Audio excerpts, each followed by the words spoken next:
No, there was no countdown, so that's fine. Getting used to this. So, hello everyone, and welcome back to Age of Nagash, which is, of course, a channel dedicated to Age of Sigmar. And in this video, we are going to do quite simply a hobby hangout. So, unlike last time, where did a hobby hangout, but turned into couldn't be bothered to paint for about 3 weeks in a row. So ended up just playing Vermintide. Great stuff. Kind of wish I was doing that now, but here we are. I've been dragged into it by Crit. Well, I haven't been dragged. He's very kindly decided to come onto the channel for this video. But with that set aside, I am joined by Christian from Dice Sagas and soon to be Matt from Dice Sagas. So how are you doing today, mate? I am all good, thank you. And yeah, long day, work, all that jazz. So you know, now the real work begins. I'm being quite pumped for this now. I've got a lot to paint, got a lot to get through. So yeah, oh, nice. Get stuck in. What are you working on today? Is it ogres? No, the ogres. To be honest, the ogre side is kind of. I'm at a point now where I'm happy with them, and probably get like a butcher or something in the future. But I've got about 1,500 roughly, so that'll do for now. I'm actually working on Ideneth, who I've had in my back pocket for months. So yeah, I've got some Namati thralls I'll be working on today. Well, that'd be cool. I'll tell you what, like someone who has played a lot against Ideneth Deepkin, but mainly back in the day where like Mosagard was the one good thing in the army. And like I was playing against my opponent, and it just gradually, just every week, there was just like 3 more ills. Something else was taken out the list, and another 3 more ills was put in. And then I played against a great guy who's done a couple of videos on the channel called Alex Tubbs. Fantastic Warhammer player. Like honestly, like I like to think I know quite a bit about Warhammer, but if I go right, actually, what do I need for really tactical advice? I'll ask this guy. And I played against him on Tabletop Simulator, and he had an army list he called the Namati Party. And it was kind of like just a bit of a fun thing. Turned out to be really good, like really good. Okay. So they should be good on the table as long as they're not Reavers. Are they the ones with the bows? No, I will. But you know me full well. Yeah, I will be getting Reavers at some point because they look awesome. So yeah, they're not going to be, they're not going to win the battle or anything. But for me, it's really cool. So yeah, I've got to get it. To be honest, that game I was just talking about, they did. I'm not just saying this. They did win the battle because they managed to have like a centimeter over an objective. One unit from the archers was just to have like one more. I had Arcan on objective, and he had that 2 Reavers just snuck in on like bat round 5. So it was always good to hear that. Yeah, so they won in the game purely. That's pretty good. Exactly. So no, that's good to hear that you've been working on that. I have been painting through my Silver Tower, and when I say been painting through my Silver Tower, the Warhammer Quest game, I mean I've painted 2.5 acolytes, but I believe that is the majority of the box. I haven't looked at what else is in the box, but I presume that's the majority of the models. Yeah. So what I decided to do today, because me and my gaming buddy were sort of like getting back into rolling dice again, and playing Age of Sigmar, Age of Sigmar rotate games and Warhammer. We decided not to go back into AOS mainstream. Like we played a couple of games of Warhammer Quest Silver Tower now. The next game we're going to play is Warhammer Underworlds. Oh, okay. Just to sort of have like these to help motivate us as well with the painting. Just have like these little projects. So like either like do the acolytes from Silver Tower, then there's angles, and like do a wall band for a Underworld. So I have actually probably about within the last hour or two. I have been building the Sinesh guys for the the Sinesh guys for. Oh yes. So got these. Really actually like these. To be fair, we bought this when Diachasm when it came out, but we just haven't been able to play it. And they got like the awesome. I'm really bad at coordination when it comes to where the camera is. I think I should you're not the only one. And if I go like this, does it make it? If I tell myself that makes it better, make it a bit better. Yeah. It's not the most expensive camera. I'm not gonna lie, but the Spotted Poet has supported the channel yet again. What a star! We had the pleasure of speaking to him last time. Yeah, that's superstar. Straight towards a better webcam, I think. I mean, I'm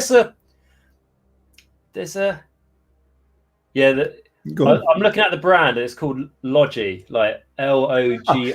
That's is that all right? Yeah. We got there. I mean, it was on Amazon for a great price. Yeah, and Prime. Like I ordered it, came within 12 hours. I mean, you can't argue. Can't argue with that, right? Slowly taking over the world. But so I've got the 4 here. I mean, the only one I'm not too much of a fan of is the Slangor. I'll be honest, I prefer it now that I built it. Right. But it's called you know when you see like a picture or something, can you when a model's revealed, we're not sure. Once you build it, you got to like 3D and stuff. I do like it, but it just feels weird because it's all like slendered. You know, it's a swimmer or a cyclist, completely shaven, and then it has clumps of hair weirdly around its hooves, which kind of annoys me. Right. Yeah, no, I get you. I know that sounds really weird, and it is it's AOS, man. You know. And I'm not too sure on the sex, but I think because that has came across my mind is more of a concern about my thought process when it comes to the models. But I have too much fur down there. Yeah, exactly. Well, I'm fancying the wrong models. I thought this looks like a good one. That's a bloke. Yeah, I mean this one unsure. So you know, an experiment. You're finding that difficult. I've got the Marty Thralls, so you know they're kind of they're all bald. They're all like trying to figure out which one's which. So it's like I call the new Vampire Lord a lady. Like all I can say, if I was going to the Mortal Realms, I'd be in for a really confusing and rough time, and kind of it would just be like a surprise that I would not enjoy. I mean, you would enjoy. You would be the follower of Slaanesh, no doubt. You'd go every which way possible. I'll be honest. Like, let's say you can dedicate yourself to one of the 4 gods. Yeah, I just think one of them has a better time. That's all I'm going to say. Khorne sounds good. It sounds like you're running around the whole time. You're cracking skulls, but I reckon after about the 1,552 day of it, you're a little bit like that's quite specific. It's it's a very specific number. Khorne has very specific needs. Sounds like you've done that before. sounds like I've done it in sweet dreams. I have. And Arnold's in the chat as well. Oh, fucking hell! Should be doing more of these live streams. This is where the money comes from. I've literally got a paddling pool around the corner in a bikini. If that's gonna help with the numbers, because I just recently discovered that's a thing, which is crazy. But Arnold, thank you so much for that. Honestly, I think like anything I get from now, just like the monthly earnings from you, I mean, that just goes straight towards food. And I'm not gonna lie, this is all gonna go straight towards food anyway. But what I like to say is it's gonna go straight towards getting maybe a better webcam, because I do like doing these. I was going to say, regardless, though, it goes towards food. It goes towards you being able to continue getting out as much content as you are doing at such a good quality. So, all power to you, mate. Thank you very much. As long as Games Workshop can keep up with their news. On it, when they release new stuff, by God, does that do better than anything else I put effort into? Whenever I see it, I'm like, oh, he's going to have a field day with that one. No, it's not. Oh, God, it's awful though. Like sometimes. Yeah. What was there the other day? Crackness stuff. There was the unofficial leak, and I was like, sorted, boom, tick in the box. And then it was like the Games Workshop part where they just pretend that there's no leaks ever, and then they go like, oh, here's some new mystery. And it's like, it's not going to be that much, just an article. And then someone on my Discord go, everyone see the new wash goal for Crackness? I was like, fuck, gotta get on this straight away. Didn't they rectify some of that as well in terms of the actual that's a video content there. I don't know. I don't want to say anything, obviously, but they did mention a certain thing, and then obviously now I don't think it's there anymore. Yes. So they retracted some of that, didn't they? Redacted some of it.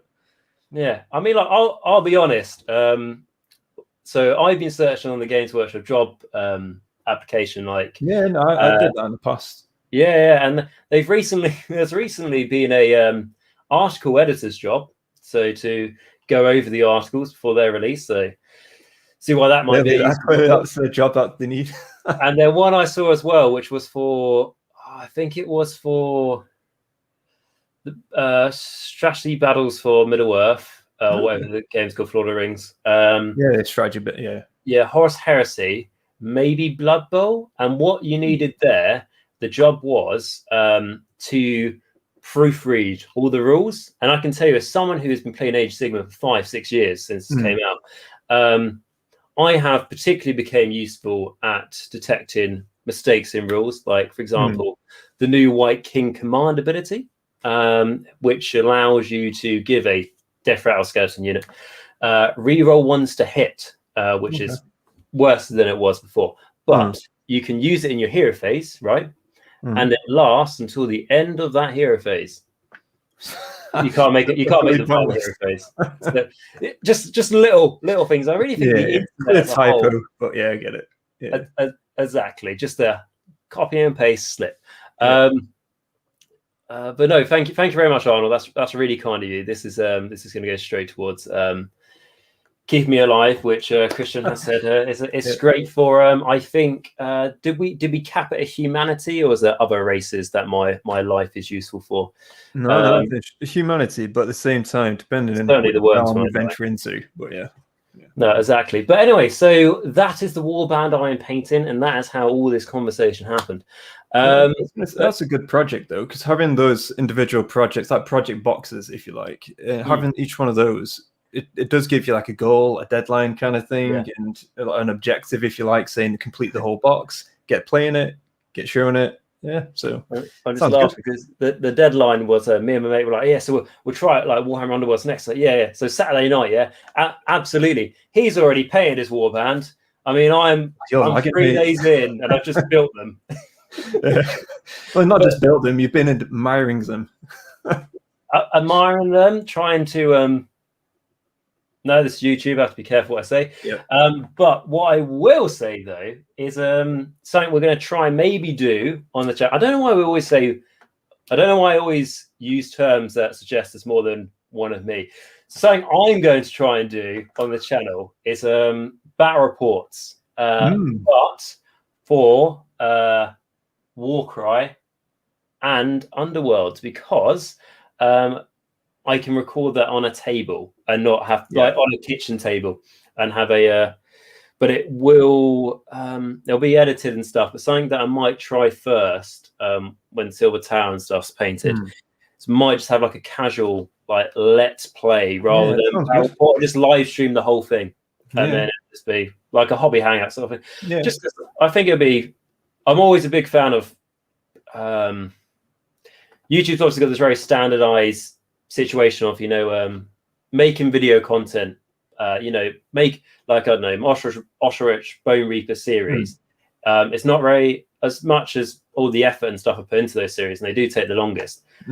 It's not as interactive, if you see what I mean, because I fully get it. 'Cause our battle reports, obviously we're a much smaller channel than you, but obviously our battle reports, so they get the most views. As simple as that. It's what people search for. It's what people obviously like. Our obviously community lore videos are the next ones that get the next obviously a lot of views, and then obviously our hobby hangouts last. But at the same time, obviously the hobby hangouts is where we get a lot of interaction there. So it's quite amusing that we get more views as we go, but the lower the video count, the more interaction we do get. So but then again, it is live as well, so it's similar to this where you get comments, all that kind of stuff. But I'm not sure actually. Does the YouTube live, that doesn't really count? The comments in there doesn't count towards the algorithm, doesn't it? Because isn't it? No, so I like doing live videos, but YouTube is kind of like, it doesn't even come up. So if you have a YouTube channel, basically, when you go like behind the scenes on it, it'll have like a dashboard and it'll tell you like how your latest video is done to your last 10 in comparison. But your live videos, YouTube's just like, we don't. Maybe it's because they don't prioritize it enough. I'm not really too sure, but I feel like hampers isn't the right word, but it kind of feels like it's not included. It's kind of like just a functionality they put there because again it's needed, but not really. It's not there. Exactly. Not their thing, should we say? Yeah, that's what it is, mate. And then we've got Rouse in the chat saying evening, mate. Hope you're doing well. And then Arnold is saying that I need a bit more than that for a camera, which is true. That's probably actually how much this one costs. Maybe. No, I know. It's a maybe one day. Well, you're ripping into your own camera. You're ripping into mine, so it's all good. Exactly. I do need a better one. I don't know if it'll stretch over, but I should start. Oh, it's not going to stretch, is it? Can we? No. Okay, it's not going to stretch, and my mic probably didn't do very well. Basically, I tried to get my mic into a shot. I was like, this is what all the money's gone into. The camera can work later. But I think I quite like, I don't know, lately in some of my videos have myself in the top left, because I find it annoying when I go around Oxford Street and people don't recognise I'm a celebrity and give me discount. No, they're not giving you due, are they? They're not giving you the respect. Yeah, well, I mean, just trying to do the Lord's will. But no, yes, exactly. But I was going to say, it's nice to see that you guys have been doing a lot of live streams lately, haven't you? Yeah, it's just again, it's time as well, because obviously me and Matt both have the full-time jobs. Matt's got a family, well, kids. Obviously, I've got a wife, and it's just getting in that time. And when we do hobby hangouts, it's just great because we do our hobby, interacts with the community that we got. It's just awesome, love it. And then when we're not doing that, I then can focus on editing the videos, writing scripts for our narrative battle reports, and yeah, so it's all good. It's just it just allows that flexibility in terms of, well, one, doing the hobby, and then also interacting with the guys as well in chat, which is always good. Absolutely, because obviously comments and stuff are fantastic and like replying to people, but it's always obviously a lot nicer when you have it. I love going live with that. Yeah, it's so much better. Yeah, 100%. So what is everyone else working on? Because I presume that people aren't just going to sit and listen to us for about an hour with nothing else to do. So, well, if you are one of those people, absolute respect for you. But what are you guys going to be working on? Because I know you guys often do as well. And it'd be great to hear that because I'll get to the end of it and I'll probably I've base coated white all of my 4 models, which I don't think you can really say all of when the following number is 4. And then some people go, yep, absolutely, just finished my Slanesh, unit of 15 new Seeker models or something. And I'm like, no, that makes me feel terrible. Well, I was going to say, in terms of going to the lurking in channel and chat and stuff, in all honesty, I tend to do that, but mainly when I work. Just so it just adds this guy that I watch on Twitch, and obviously a painter and stuff. And that's how I got a lot of my contrast technique and know-how from. And just to support him whilst I'm working, just having it in the background, chat now and again, that kind of thing. So yeah, it's good. Just nothing wrong with a good lurk. Exactly. As I often do when I watch your videos, I'm like, I haven't got time. So what I do is I'll just join for a moment, pop my head in and say hi. End up being there for ages. And I'm just saying, I should have started painting. I could have got so much done. Yeah. We always appreciate a good popping. Always have to. I just try and be modest, I think is the term I use.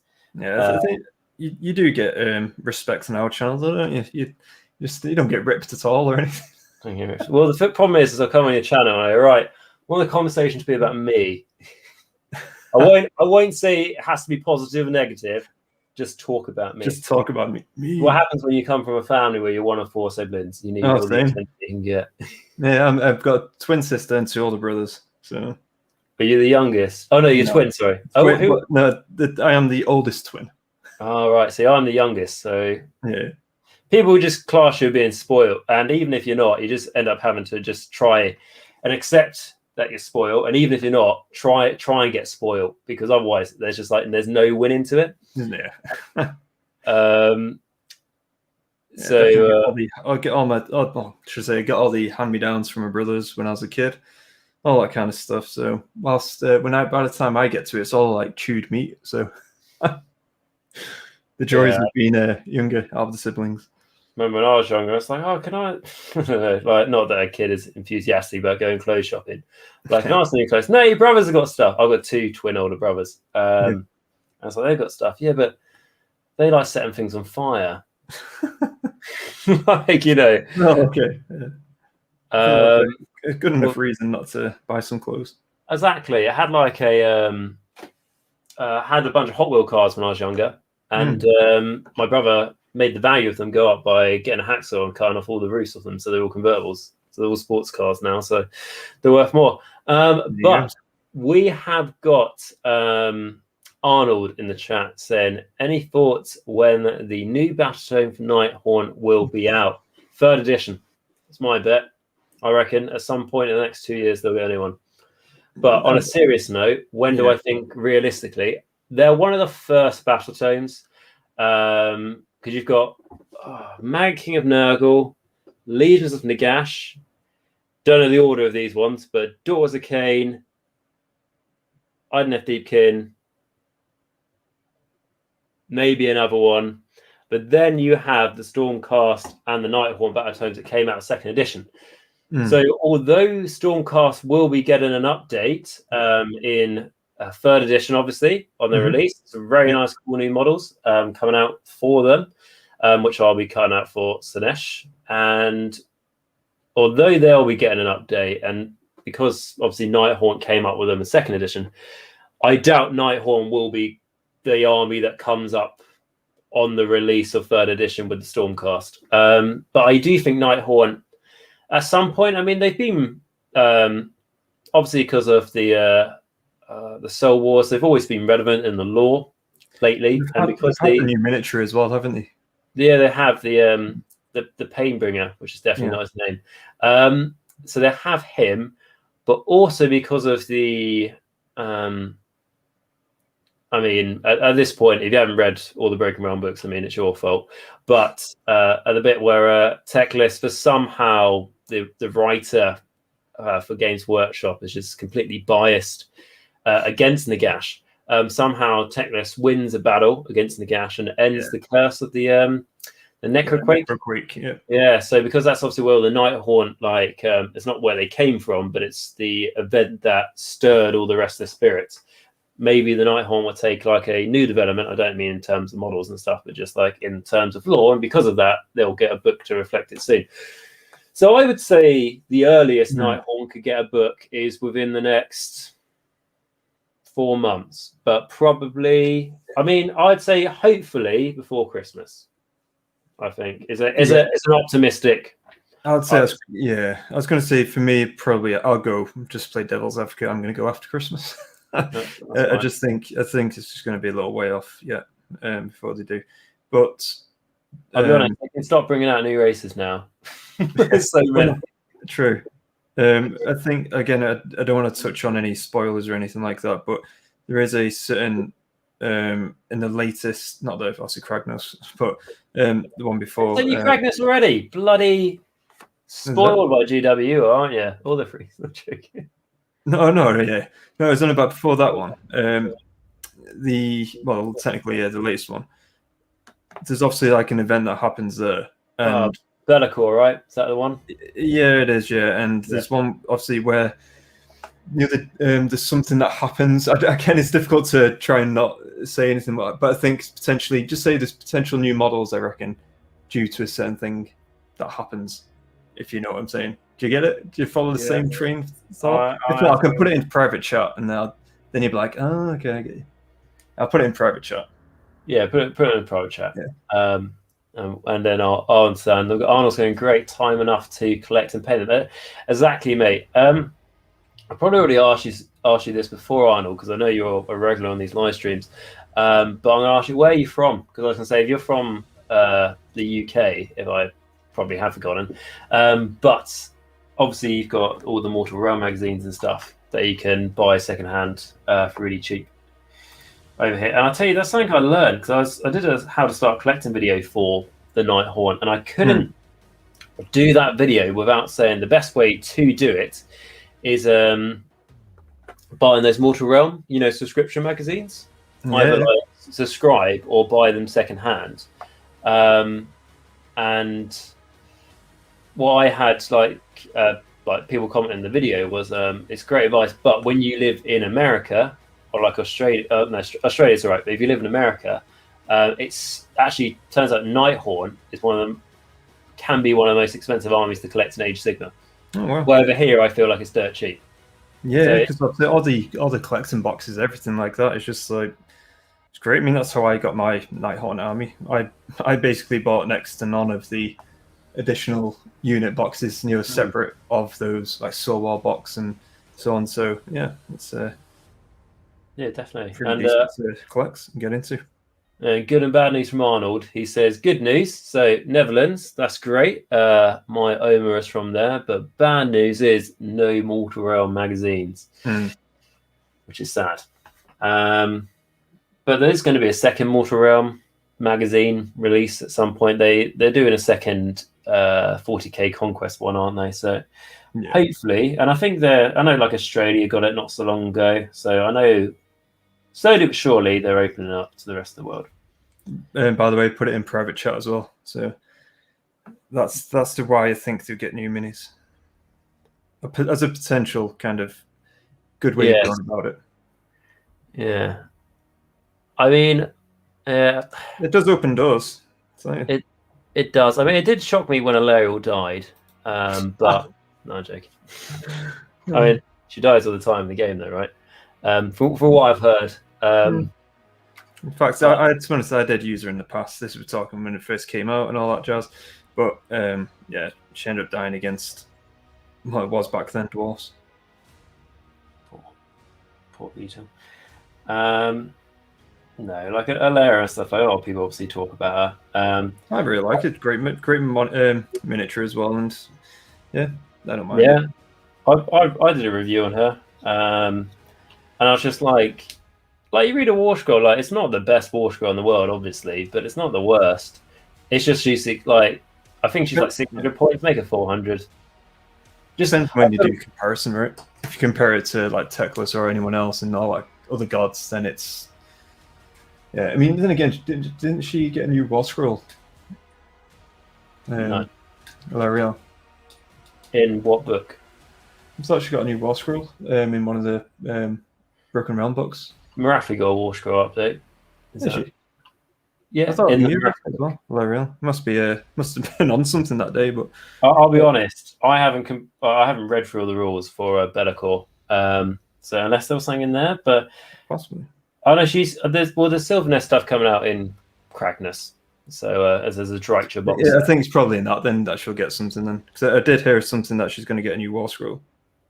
Well, that'd be good. I heard something that apparently Beast of Chaos may potentially go to Destruction, which is an interesting thought, but they would have to retcon all the lore they've written for them. Oh, yeah, exactly. Yeah. Basically, for them to do that, still means they could do it. But they're like the true form of chaos, right? Yeah, they despise the followers of the Chaos Gods because they dedicate themselves only to like one of infinity amounts of aspects of chaos. Yeah. So like even because I know you can get like obviously like a Slangor here and stuff, but the regular Beasts of Chaos like sort of like shun them and look down on them. For they're a cool army though. It's one of those armies that I'd like to get. I think I said this to you actually when you released that review that you did of the army. It's one of those armies I'd like to get, but what army are we talking about again? Beasts. Yeah, but it's just like I don't know because I think again a lot of people obviously say that they're not. I mean, the way I play isn't metalist, like anything like that. It's all real cool kind of thing, but at this moment in time I have far too many armies that for AOS that having I think it'd be like we're talking close to 8 armies thinking about top of my head. 8 armies. And is that 8 armies? I'm painting my last batch of armies now. Wow. This is all over lockdown. Contrast paints, mate. That's the way to go. I mean clearly, I made the mistake of trying to paint my Slaanesh army over lockdown, but I did paint up a Nighthorn army in a matter of months. Yeah, well, I'm going to say I'll probably say painted about because I did have quite a lot of it painted. Right, okay, probably about 6 armies, I'd say, because some of them were like started, but then it obviously went over to contrast and Kharadron Overlords. They were done pre-contrast, but vast like my ogres, Sylvaneth, Skaven. Half of my Nighthorn. Did you know we bothered with the other half, or? No, because I already started the other half with pre-contrast, so I was just like, contrast came out now. I was like, oh, so much easier. Let's just get going. I wish I got into Age of Sigmar when contrast came out. Oh yeah, would have been amazing. Like I know you can't use contrast for everything. But when people say like, give an example where you can't use it. It's like you can't use it for everything. I was like, oh, bloody well try. Yep. Like I understand, like my Sinesh army, for example, is not a contrast army, but because there's an army I started before contrast came out, and I want it to look really pretty. But at the same time, there is a lot of moments where I'm just like, you know what? Do I want it to look really pretty, or do I want to have 4/5 of my time back? So contrast, to be honest, though, I mean, it's very different technique, style, all that kind of stuff. People have ripped into it a little bit, but for me, contrast has been an absolute game changer. And if anything, the way I've painted now it's improved my painting in terms of, well, first of all, speed. Speed is a massive thing for me, and then on top of that is also quality as well. I mean, it's to get the same kind of level of quality takes like half the time. Seriously, it's just insane. And then you just got to know the techniques. And as I said, is that guy that I've learned quite a lot from on Twitch, and now I apply the same techniques to that. And yeah, everything these days is contrast. Yeah, like honestly, there's no shame stuff about it. I mean, like my Fleshy Court army, majority of it is was because there was no contrast. Then it was like washes and dry brushing. Oh yeah, and like compared to other armies where I would use like non-washes and dry brushes and stuff, and do like a quote unquote properly painted army.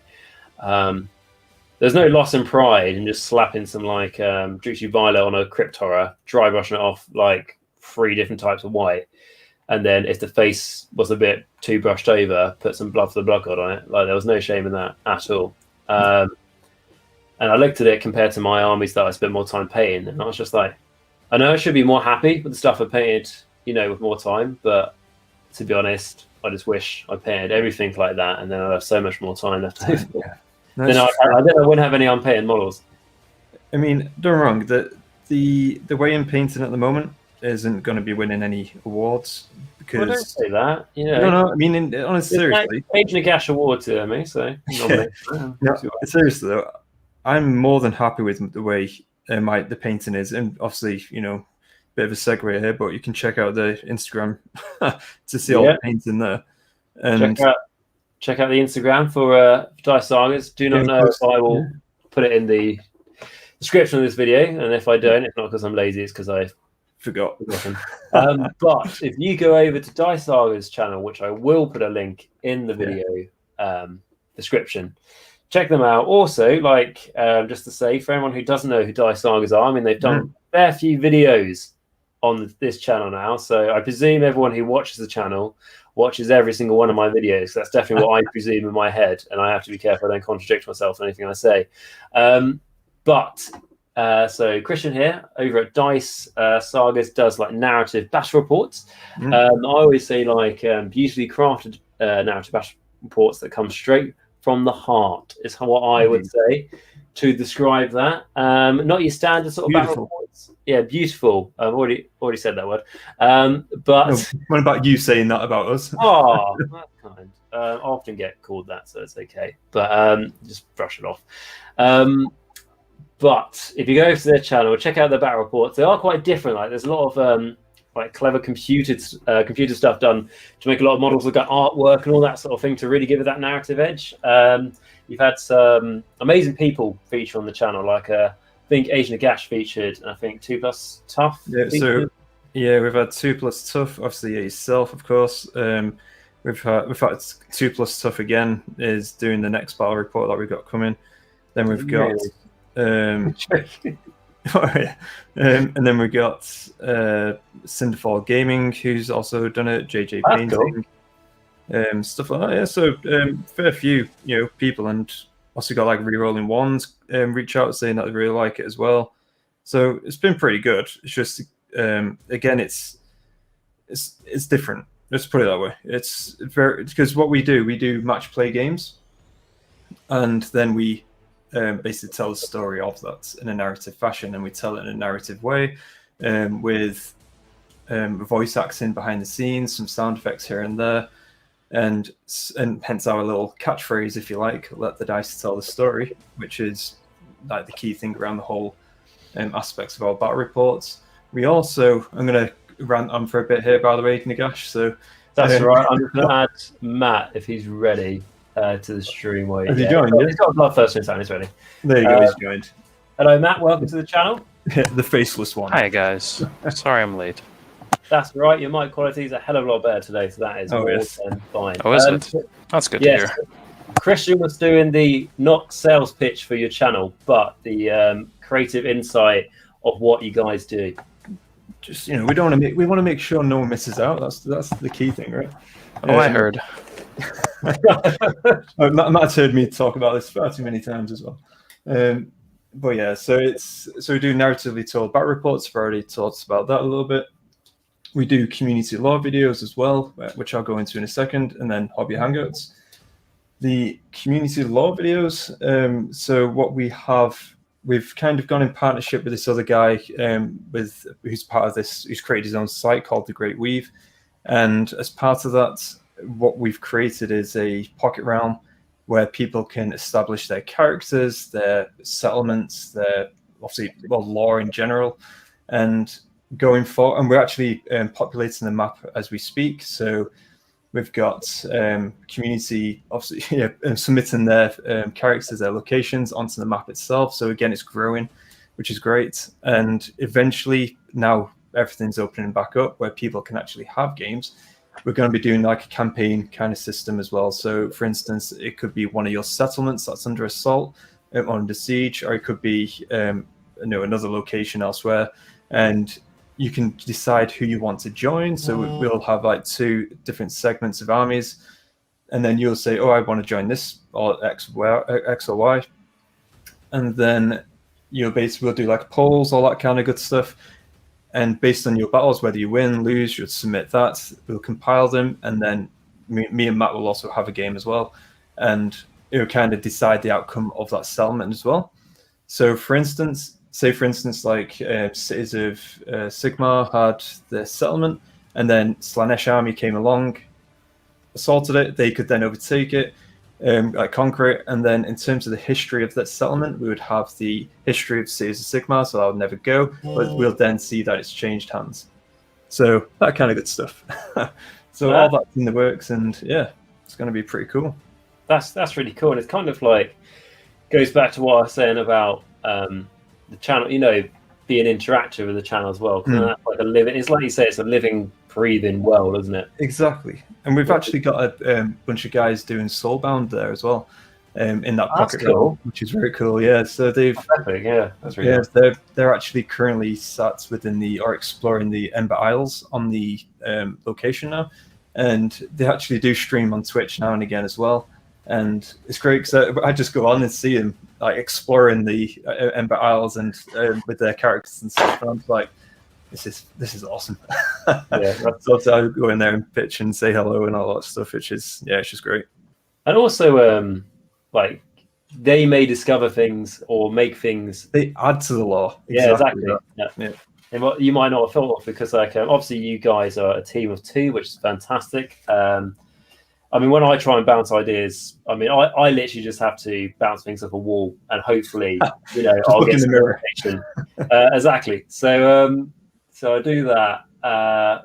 But you two have got, each other, and then reaching out to the community as well. It's like as I do it by myself. One of the big things I do is like polls and all that sort of thing. Because at the end of the day, it's the same what you want to do by making this interchangeable world is you want to make content that people want to watch, because you make this stuff for the community. They're not like the other way around. But I just want to quickly say that Aiden in the chat is saying, thank you for streaming on my birthday. You're very welcome. Happy birthday to yourself. Birthday.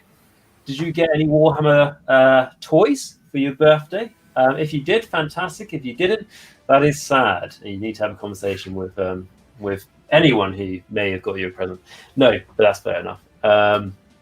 Happy birthday. And let us know, and everyone else, because there's been a few people join and watching now, let us know what you're working on. So at the start, I said that I am working on the Slaanesh Warband, which I do not remember the name, for Warhammer Underworlds. So I built these guys up very quickly, mold lines, like not even there. So that was nice. Put them up tonight, sprayed them, started painting them. Meant to have them painted for Saturday for slight promise I made with a mate for let's play Warhammer Wars Warhammer Underworld for the first time. And wouldn't it be cool, like the first time we played, like both our armies are painted, warbands are painted, all that? That'd be amazing, wouldn't it? So he has his one all painted, and I've started painting mine tonight, and I have to get it painted in, I don't know, 2 days, 3 days. But I think that's what part of the excitement is. I think that this was, like, as I've been told by other people, everything happens for a reason. And it just adds to the narrative and the story. Reason me. Potentially. But I mean, is that not what God would have wanted? So we'll find out. I mean, I'll be honest. In my unpainted warband, I mean, there'll be at least 2 models painted, right? Maybe 1, maybe none. No, that's good. My unfinished. We believe in you. Full faith, yeah.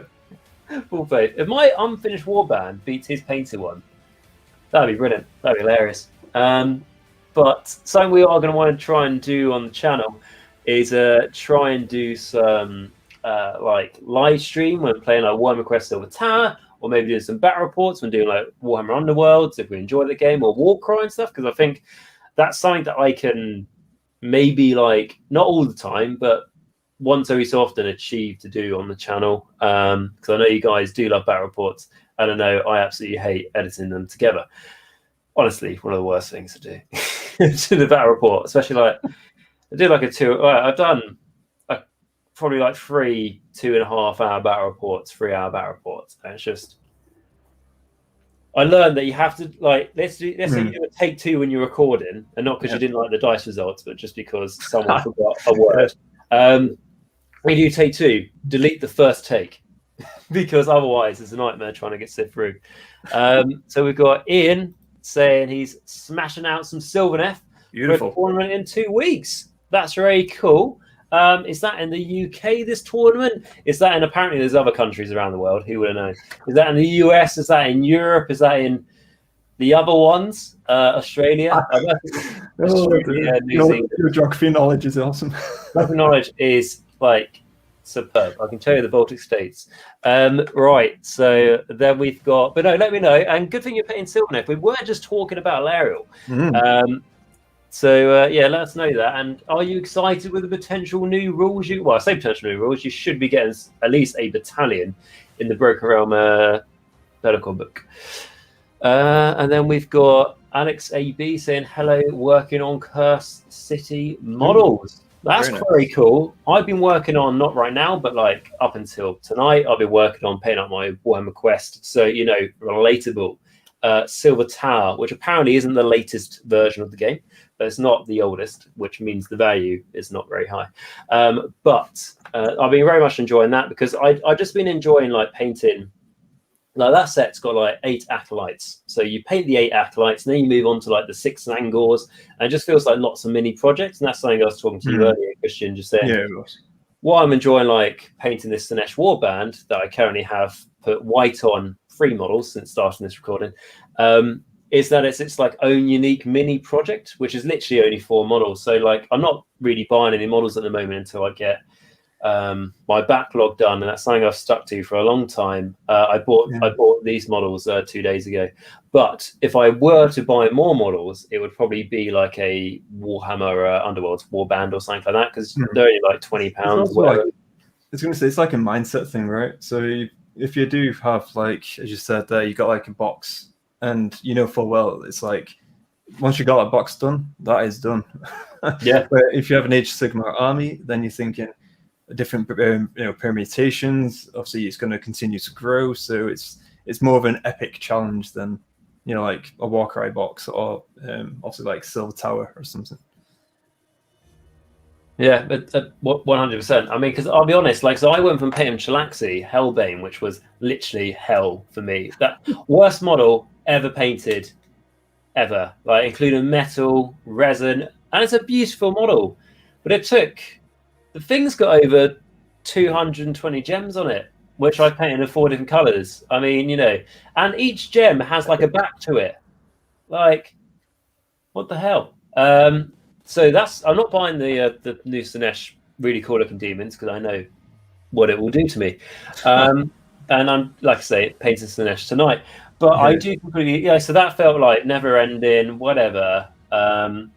And then I was like, when I get it done, I'm moving on to my Osherite Bone Reapers, right? And that's an army that not as quick to paint as my Nighthorn, but a pretty quick painting army for me. I know my ski, anything else. Haven't even finished painted 5 Mortek Guard going into that. And I think the reason for it was because my motivation dropped, and it was just like, I know I've got, after I've done these 5 Mortek Guard, I've got another like 35 to paint. And then I have everything else in the army, which is, it's like a 2,000 point army at least. And then I just know, so after I put all this effort into paint 5 Mortek Guard, that's the very tip of the iceberg. Whereas if I paint these 4 models here, that's a whole game system I've already got an army all down painted for. So, like you say, psychologically, it makes a huge difference. Rich said, evening. So, evening, hope you're doing well. What are you painting? Like I said, I'm painting the Sinesh Warhammer Underworld. Christian, I forgot to remember, you're painting Nurgle. So, Namati Thralls. Namati Thralls, yeah, that's the one. You chatting, mate. Well, I mean, I'll be honest now. I know you're going to say good things about Nurgle. Hate the army. But don't get me wrong, if any of you guys paint Nurgle, that's awesome, obviously. Watch my series on them, which the amount of times I get asked by people to make Nurgle videos, I've put like 10 hours into that fat bastard.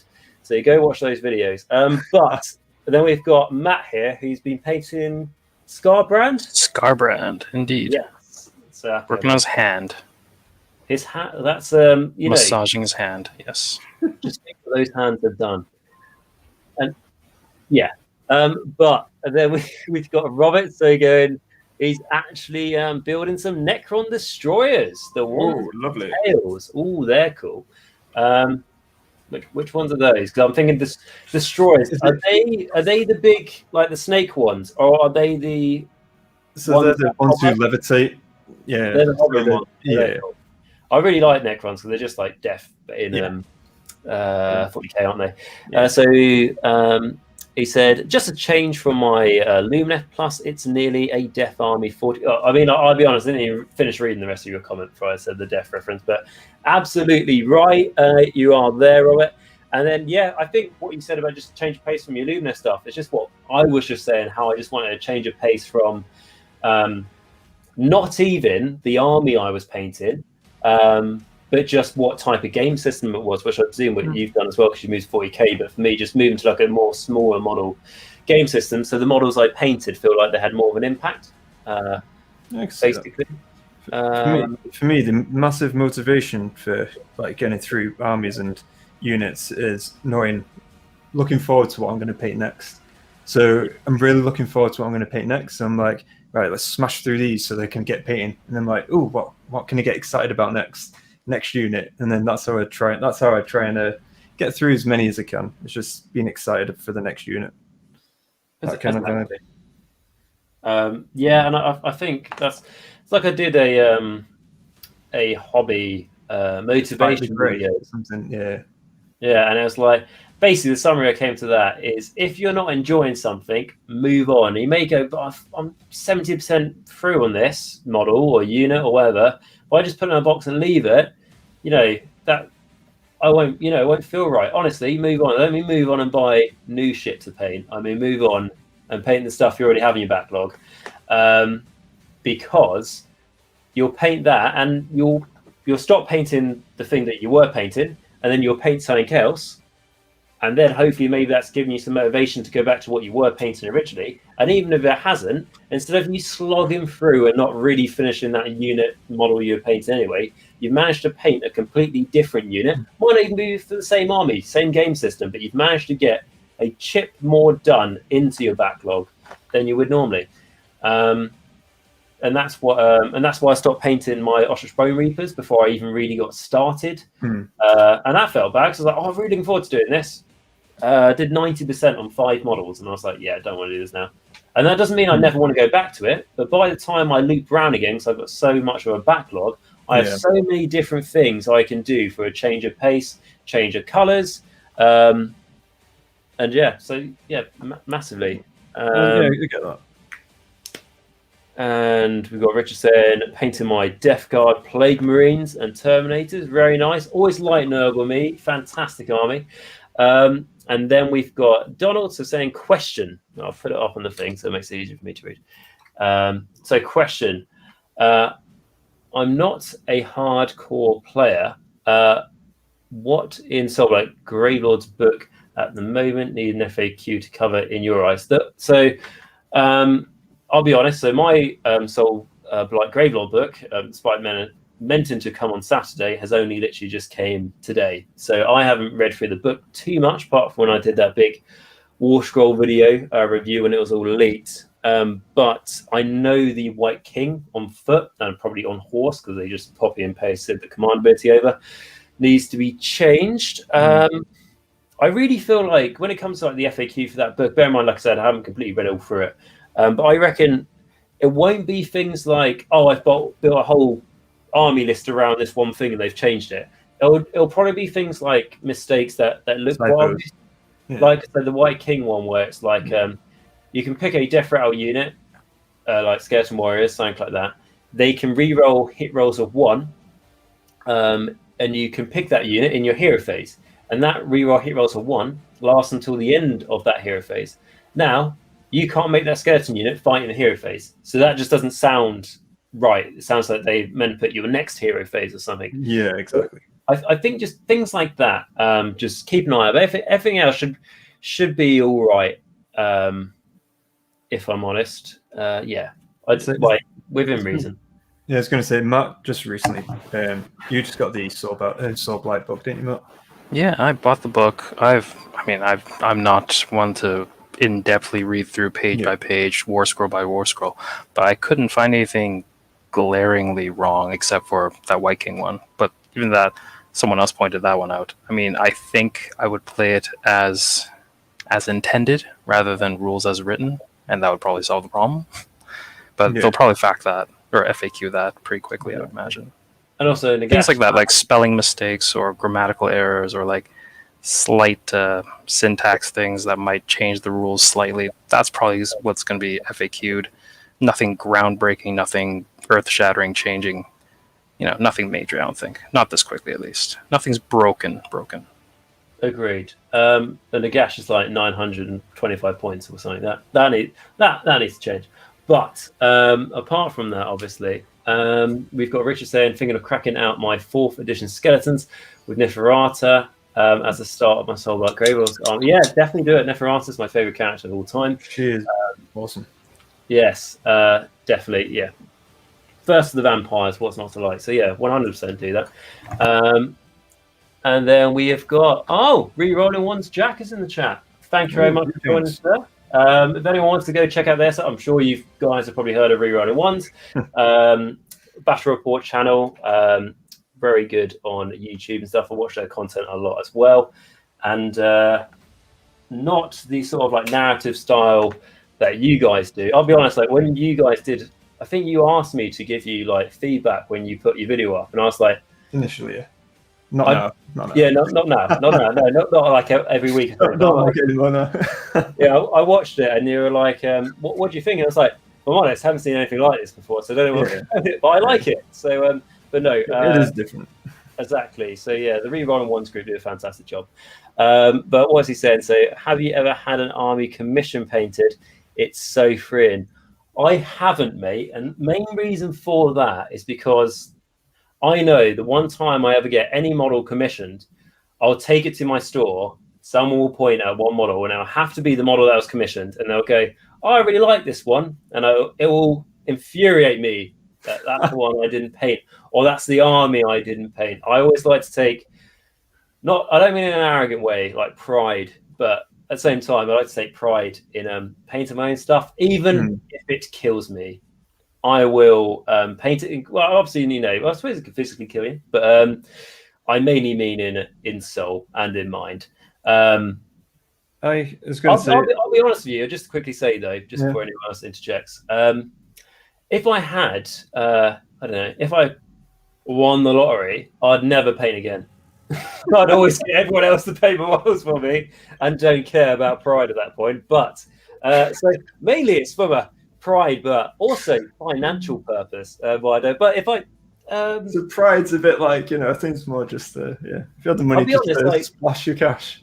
Yeah, it's like, I don't know. I've painted, so I've got like 15 Chaos Knights for my Slave Darkness army, and only 5 of them are the new Chaos Knights. And I would love an army of, I don't know, 30 of the new Chaos Knights, or like an army of Vanguard, let's say. I wouldn't want to paint it because I painted some of those models, and it's a process of pain and suffering, and not in a nice, fun, Sineshi kind of, everyone having a good time away. Yeah.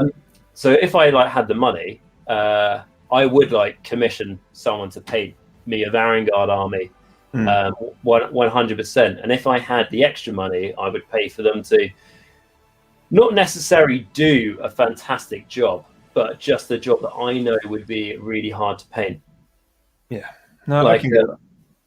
I don't know, basically I want you to paint a mural in every sort of panel of armor, and a different one every time. If you win the lottery, I'm pretty sure you can afford that. Yeah, I'm pretty sure you could. It wouldn't even make much of a dent. But so that is what I think, Jack. Thank you very much for your question and popping into the chat. But I've answered that. I didn't let anyone else do. So Matt was before you. So what are you going to say? I have not. I was actually going to ask whether they meant if you have painted an army for a commission, or the other way around.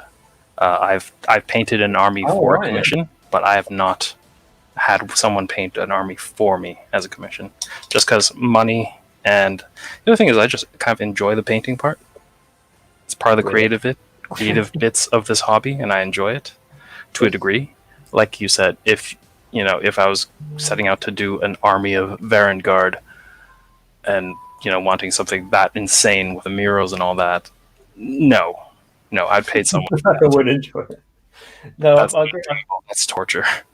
Yeah, and I think so with painting, I enjoy it, but mainly as a means to an end, because I know it's working through my backlog or something. But I'm probably more of a builder and a converter. I think that's where I get my height from on the sort of hobby side. But what are your thoughts, Chris?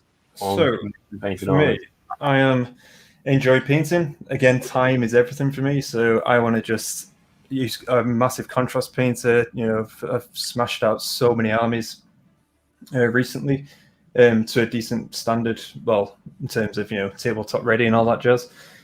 But I think in terms of painting someone else, I've done that just recently, and that was again the guy I was watching on Twitch, who basically has taught me a lot around contrast paints. And I've basically said to him, right, again, to support him as well, I have got Sylvaneth Endless Spells, so he's now going to be painting those guys for that endless spells for me.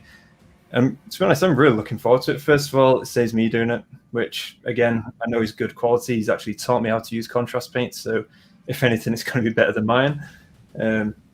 And then, again, it's to support the guy, because that's what he does full-time. And, yeah, and that was it, really, for me. I could paint them probably in, 2 afternoons, but I figured, just to give the guy some support as well. Yeah, send it his way. I think that's a nice thing as well. You're supporting the community at the end of the day. I've never done any commission painting and stuff. I mean, I've done. I haven't done commission, but I've sold models for profit.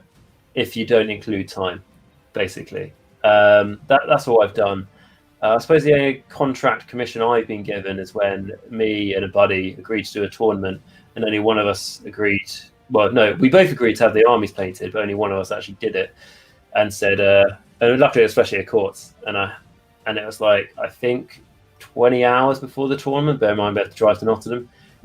My buddy barely painted any of his models, all sprayed, a Fleshy Court army, and it's I'm not going to have the time. It's I'll do it, but you can pay me good money for this. Wasn't great money. It was 50 quid to paint a Fleshy Court army, but I got it painted. That's cheap, mate. Fun. It's cheap, but it wasn't all. Cheap. It only had one dragon in it. But he didn't specify what quality he wanted it, so he got £50 quality. But Blood God, done. Yeah. Helping the guy out as well. It's great. It's probably using my paints as well, to be fair.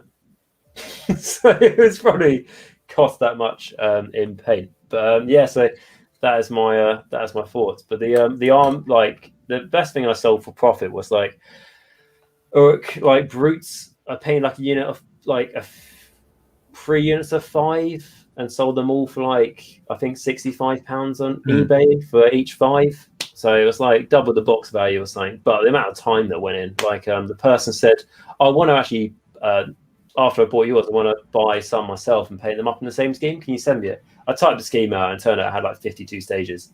This was before Contrast came out, and this was painting orcs after you spray them black, which I did for some reason, and painting yellow on black is horrendous. Yellow is a nightmare color to paint for commissions. So there's a such thing as a yellow tax for a lot of commission painters. I know that much. Really? Yeah. Like if you choose a yellow paint scheme, you are paying extra. I mean, I did like 5 coats thinly on like yellow on the black armor panels. I'm like, it's still not. You can still see the black through it.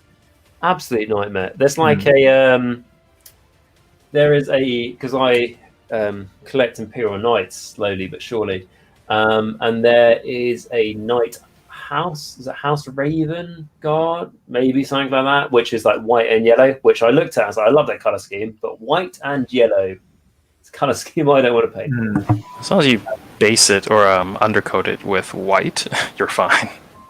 Yeah, it's got all the metallic. But those knights have all the metallics, don't they? Yeah. But just do what Chris does. If it's like a metal gray, just use what was it? Basilicum gray. Yep. Yeah, there you go. And if you want to do so, it's metallic kind of look as well. You can also do just spray lead belcher. And then use Basilicum Grey over the top. Obviously quite light, and it gives that kind of sheen of actual armor. And that's what I use for contrast as well. So, for instance, when I'm because I've just recently done this, you probably can't see it that well, but just recently done some like Necron guy. You probably can't see it, but it's on again Instagram stuff. What I've done there is lead belcher underneath, and then over the top snakebite leather, and also Agorist dunes, and it gives that bronze metallic kind of look. So again, contrast, quick win, sorted. Yeah, contact Chris for commission details.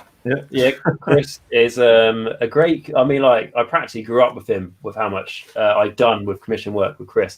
But we've got Arnold saying, I said to a judge once, "What do you mean by a 3 color minimum?" I've got 50 shades of grey, which reminds me of the straight in there.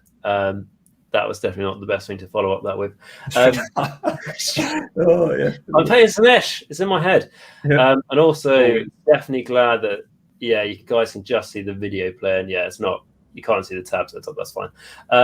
But also, can't remember what I was going to say. I was going to say it reminded me of that. Do you remember that funny trailer? I would say Games Workshop did for contrast paints, which was 50 shelves of grey. It rings a bell. To be honest, I don't. I do remember something, but I don't remember. It was like a spin-off of. I mean, I haven't seen 50 Shades of Grey, but it's like a spin-off from that. It's like the guy goes, something along the lines of, "I've got a room of enjoyment" or something like that, and the lady follows him along and stuff, and just opens the door, and it's just shelves upon shelves upon shelves of like grey models, which is quite good. And it's all like in a fancy like grand design house and all that sort of thing. The guy wearing like a 3-piece suit and everything.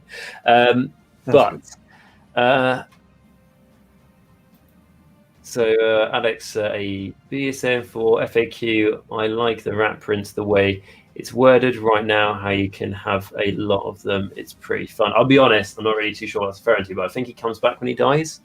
Something like that. Just catch on the chat. Damien is saying, still learning this guy.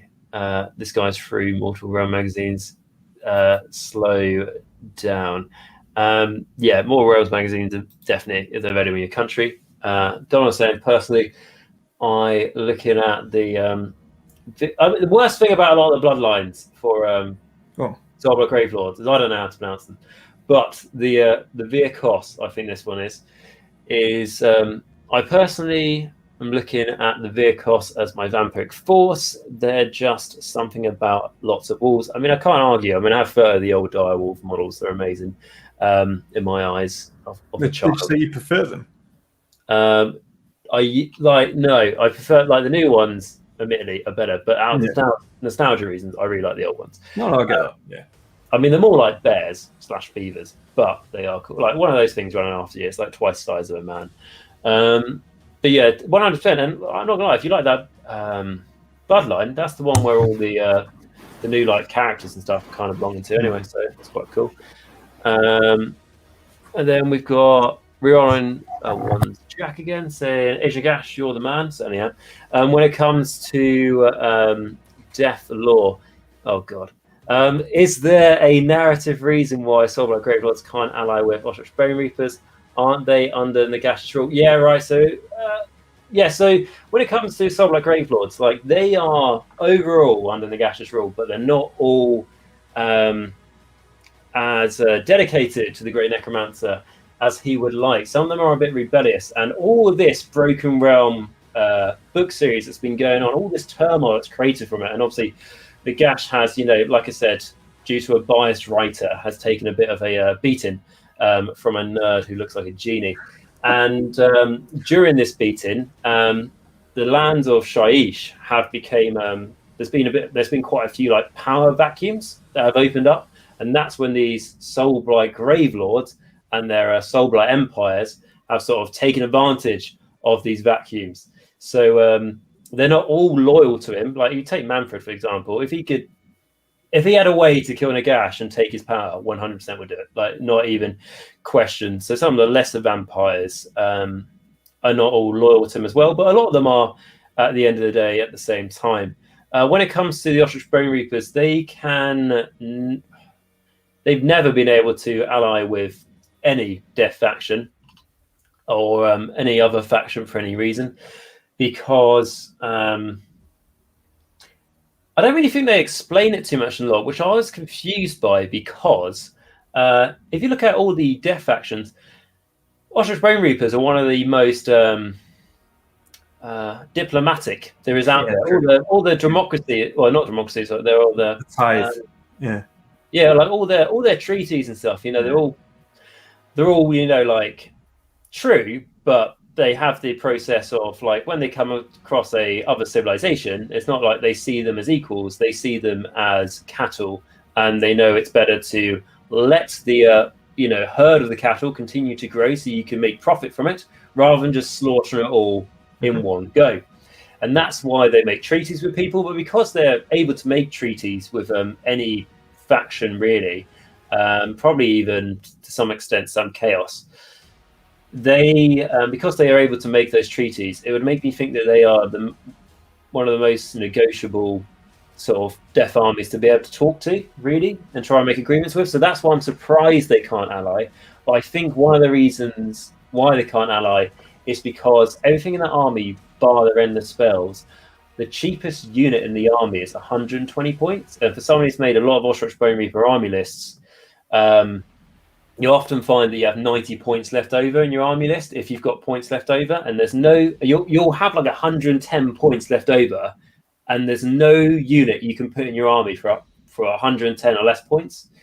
And because you can't ally, I think they've done that for rule purposes, like I said, because if they could ally with Soulblight Gravelords, Ostrich Bone Reapers no longer become a point where you go, oh, I've got 110 points left. What am I going to do with it? I have to put it in the spells or something. If you can ally with Soulblight Gravelords, you'll just go, I'm just going to have a unit of direwolves, just going to have a unit of skeleton, just to try and make, screens and stuff. So the big thing about Ostrich Bone Reapers is nothing in the army is cheap. And I don't mean things in the army are too expensive for points. Some of them are, like Immortalist Guard. But overall, I think it's fairly pointed. But I think that's one of the things with the army is even if you do go full Mortec Guard, which you can do, it's a bit boring, you won't... you can easily be outnumbered by the enemy. It's an elite army. And by them allowing you to ally with someone else, it will just take away that elite theme. Because you could go, right, I'm going to be, I don't know, about 1,700 points or Ostrich Bone Reapers. And then now I'm just going to have I don't know the points off the top of my head, but now I'm just going to have, a block of 40 zombies just for bodies, which then takes away the elite point of the army. I mean, personally, if you ask me, I think they should ally. I think, narratively, it makes sense. Nagash sees all forces of death as a tool, and he sees them directly as a tool of his creation, and that's why he should be able to use it. Imagine if you made a hammer to use in your workshop, and then the hammer starting to claim independence from you. You'd be pretty annoyed, wouldn't you? Well, that's what these guys are doing. I don't know. I mean, I'll be honest, they've had a pretty rough time. They've had, you know what? I'm not really happy with you as my creation. So, right, come here. We're starting again. All of you die. So tech list. I think one of the things that makes me like Nagash as well is because everyone points out Nagash is, sort of like resurrecting the dead, making people fight against their own will, being really cruel, being, a massive dictator, everything else. But what annoys me is that they all put all those, stamps on him. But a lot of people putting the stamps on him are exactly the same. They all want order, and they all know how the Mortal Realm should be, but they all want it from their own perspective, which Nagash is. And to be fair, Nagash is just, what I like about him is he will just go, yeah, I'm not trying to hide it. This is what I want. And also, he's the only one with a chance of wiping out the Chaos Gods, because if he can get rid of all free will, the Chaos Gods will have nothing to feed on, bar Nagash's ego, which is quite high.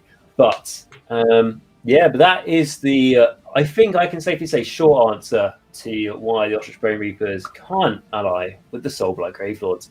But the reason, I don't think I got to my second point, because I'm constantly I do this a lot. Like, people know when they watch my videos, I constantly interrupt people, but I also interrupt my trail of thought as well, which is leave those breadcrumbs. Breadcrumbs. Exactly. But I would like them to be able to ally, because I have all the death armies, and I like to be able to make the most out of the models I own. That's I'm 100% between all for being able to use your models as much as you can. Please make the Hydra good for Cities of Sigmar. That's always a statement I have when I talk about trying to use models that are cool. The Hydra needs some love. So Cinderfall Gaming have a battle report where you use 5 Hydras or something, which was just mental. And that's they not do very well. And it's I think it was a long time ago, but I think you say they did better than you expect. So that's cool. That's cool. And then Donald is saying, why is yellow hated so much? Because it's a pain to paint a lot of the time. Yeah, I was going to say, I'd love to have, so for instance, again, 40k wise, but Imperial Fists, for an example. If I could paint a really good yellow scheme. I mean, then again, I haven't tried with my contrast yet. But at the same time, I'd love to have that kind of army, that theme. But it is a pain, as you say. It is a pain to paint. It's a great colour, but yeah, pain. What I'd say though, my caveman idea of spray black, as I always sprayed my models black back then, and paint from that up. Awful doing yellow. One of the worst things you can do, unless you actually just half build the model and go, you know what, can't be bothered to build the rest. Let's just paint it while the glue's still drying. But what you can do now is spray white, put a yellow contrast on it.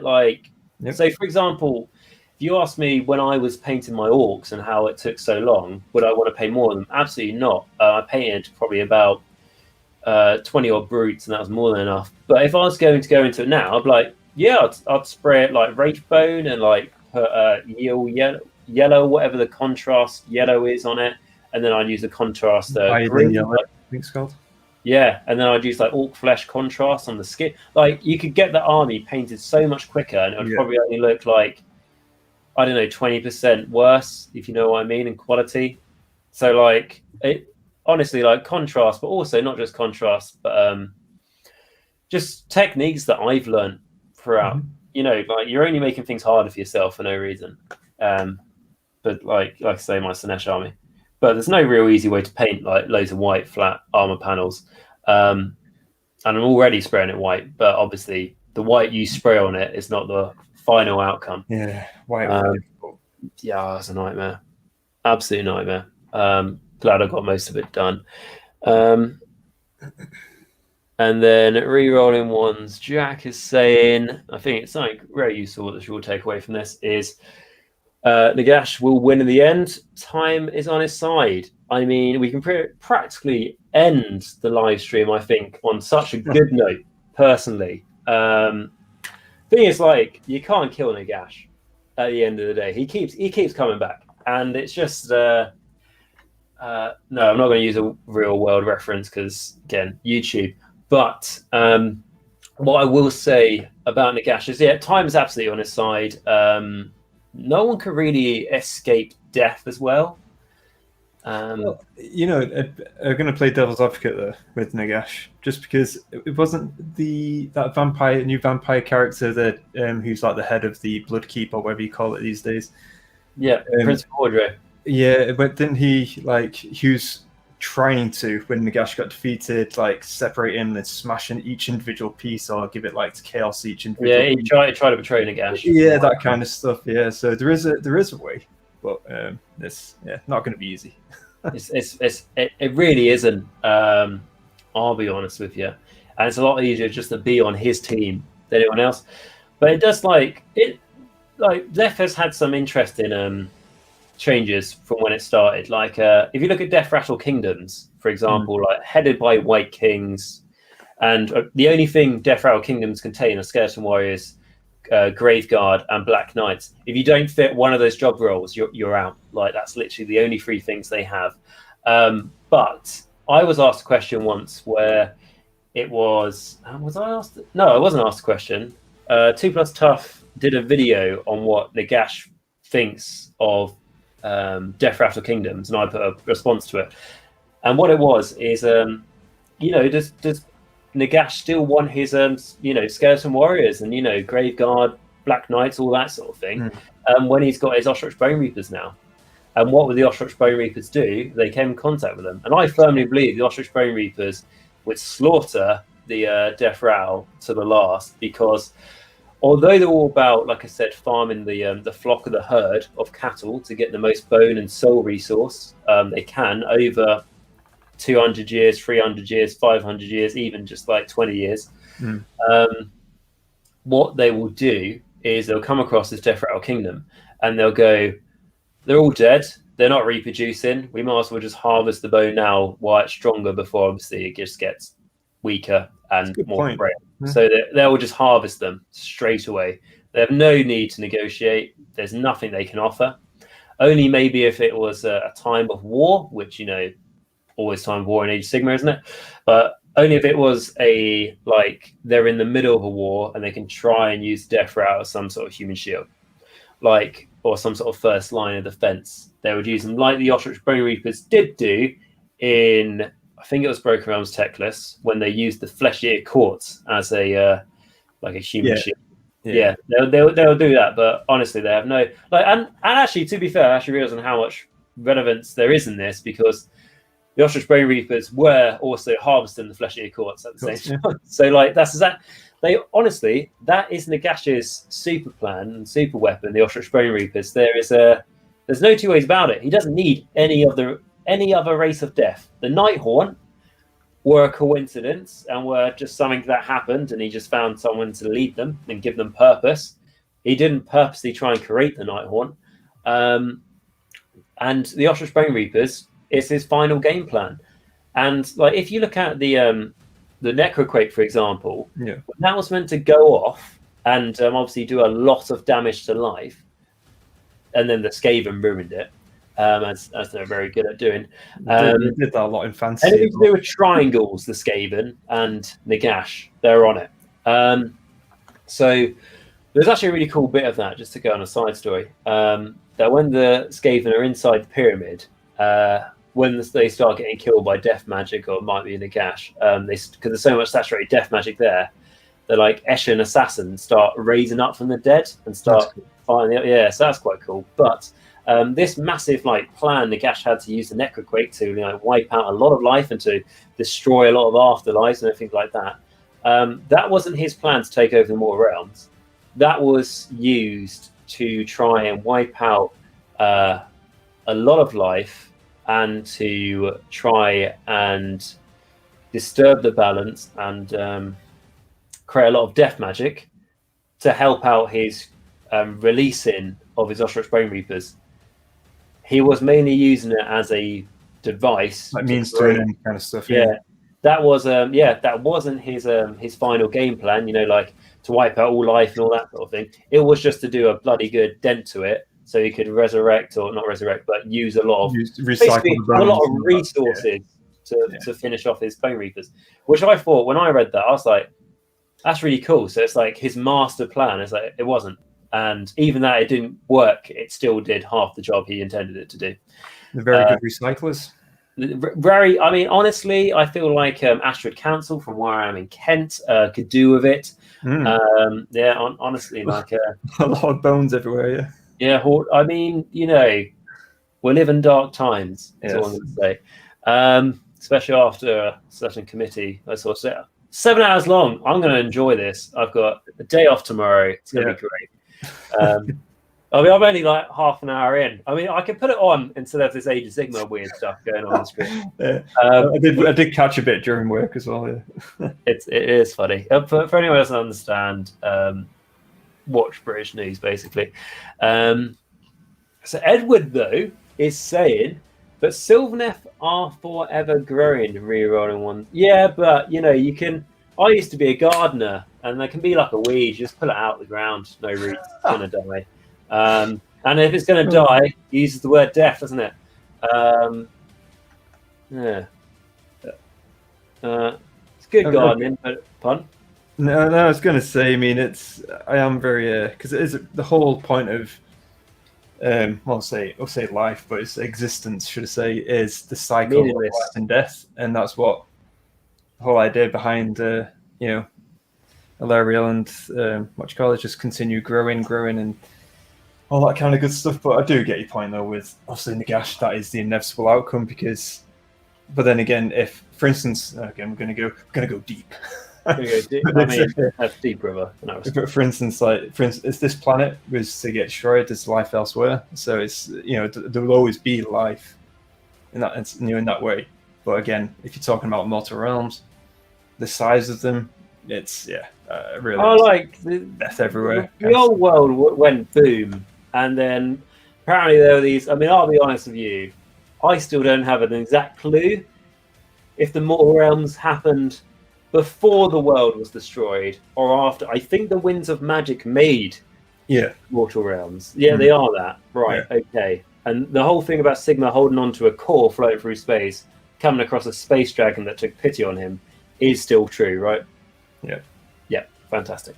Very hard to try. Like, good on 2+ Tough for trying to make people fall in love with Age Sigma lore when it first came out. I mean, bloody hard sale, but it's great now. Like 6 years later, it's mass. Look how much like we talked about it from a question which was, why can Soulblight Gravelords not ally with Ostrich Bone Reapers? You know, there's just so much of a rabbit hole. Exactly. But what I will say though is I am obviously not sponsored by Black Library, but if anyone wants to give me a sponsor, 100% will be biased and say your stuff is the best. And on that note, there's this new Powerade drink, which I think is amazing, and actually I'm joking. But there's a Black Library book that I'm listening to at the moment, which is a Dark Harvest, it's called, which is set in Gairan, and it's part of their horror series. I haven't heard it, but I have seen it though. Is it good? Have you started it? Yeah, so I think it's a long ride. Like as an audiobook, I think it's like an 8-hour long one. I'm only like 2 hours in, but it's really good because as someone like he doesn't know much about Gairan, I specialize in Shaiish. Because like if anyone goes, oh, well, what's interesting about Shaiish? It's all dead, and then you can just cap it there. It's done. But no, it's actually life in Shaiish, which is actually. To be fair, the Archliege Cavios Xantos hates, but that's a story for another time. Talking about Gairan and Dark Harvest, I used to think that Gairan... Well, I didn't used to. That's wrong. But I used to feel like you had Nurgle corrupting Gairan, and then the rest of Gairan was pretty nice. Waterfalls, grass, trees. Wild, the odd, monkeys lying around. I saw a howler monkey today on TV. Bloody hell, they can make a loud noise, can't they? Like what? They would have thought that was a monster back then. Jesus Christ. Yeah. So howler monkeys, trees, grass, and waterfalls is what I thought was in Gairan. Maybe the odd walking tree. Turns out the Sylvaneth don't really like Blackwater fastness for some reason. Mainly because of all the gunpowder and all the destruction. I was going to say it's like an industrial, massively industrial city, right? Yep. And the audiobooks, I won't spoil it because I haven't finished it, but the audiobook starts off with our main character who is a fallen priest of Sigma, not fallen as in he's turned to the Dark Gods, but it's just like, you know what?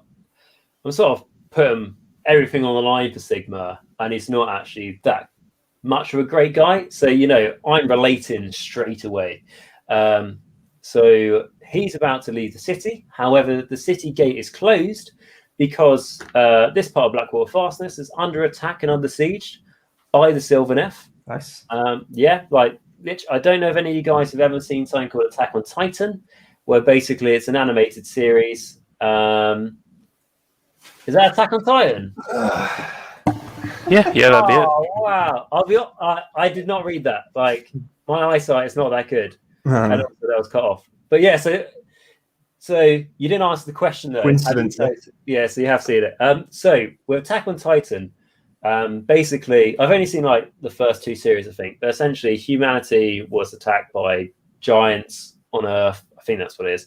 And then they have like walled kingdoms, and then the giants attack, and then every so often they break through a wall, and then humanity is like slowly shrinking in this wall citadel when they lose one wall at a time, basically. And that kind of is what reminded me of this Sylvaneth siege of this part of Blackwater Fastness, because you've got like these trees looming over with a wall trying to smash the wall, everything like that. And then eventually the trees get cleared, and it turns out Blackwater Fastness has got a pact with the Sylvaneth, which means that if the Blackwater Fastness stick to the pact and they don't veer off their roads that are already established in the area. So it allows them to take X percentage of the resource, and then without consequence. Basically, but although that's established, a lot of the Sylvaneth don't like the idea, so they still do what they want. And they're like traveling through on this path, going to go to like an outskirted town that's meant to be a bit dodgy. And you're from Manchester, aren't you? So I mean, like, to be fair, it says it's cold there, so imagine it is. And just rain all the time.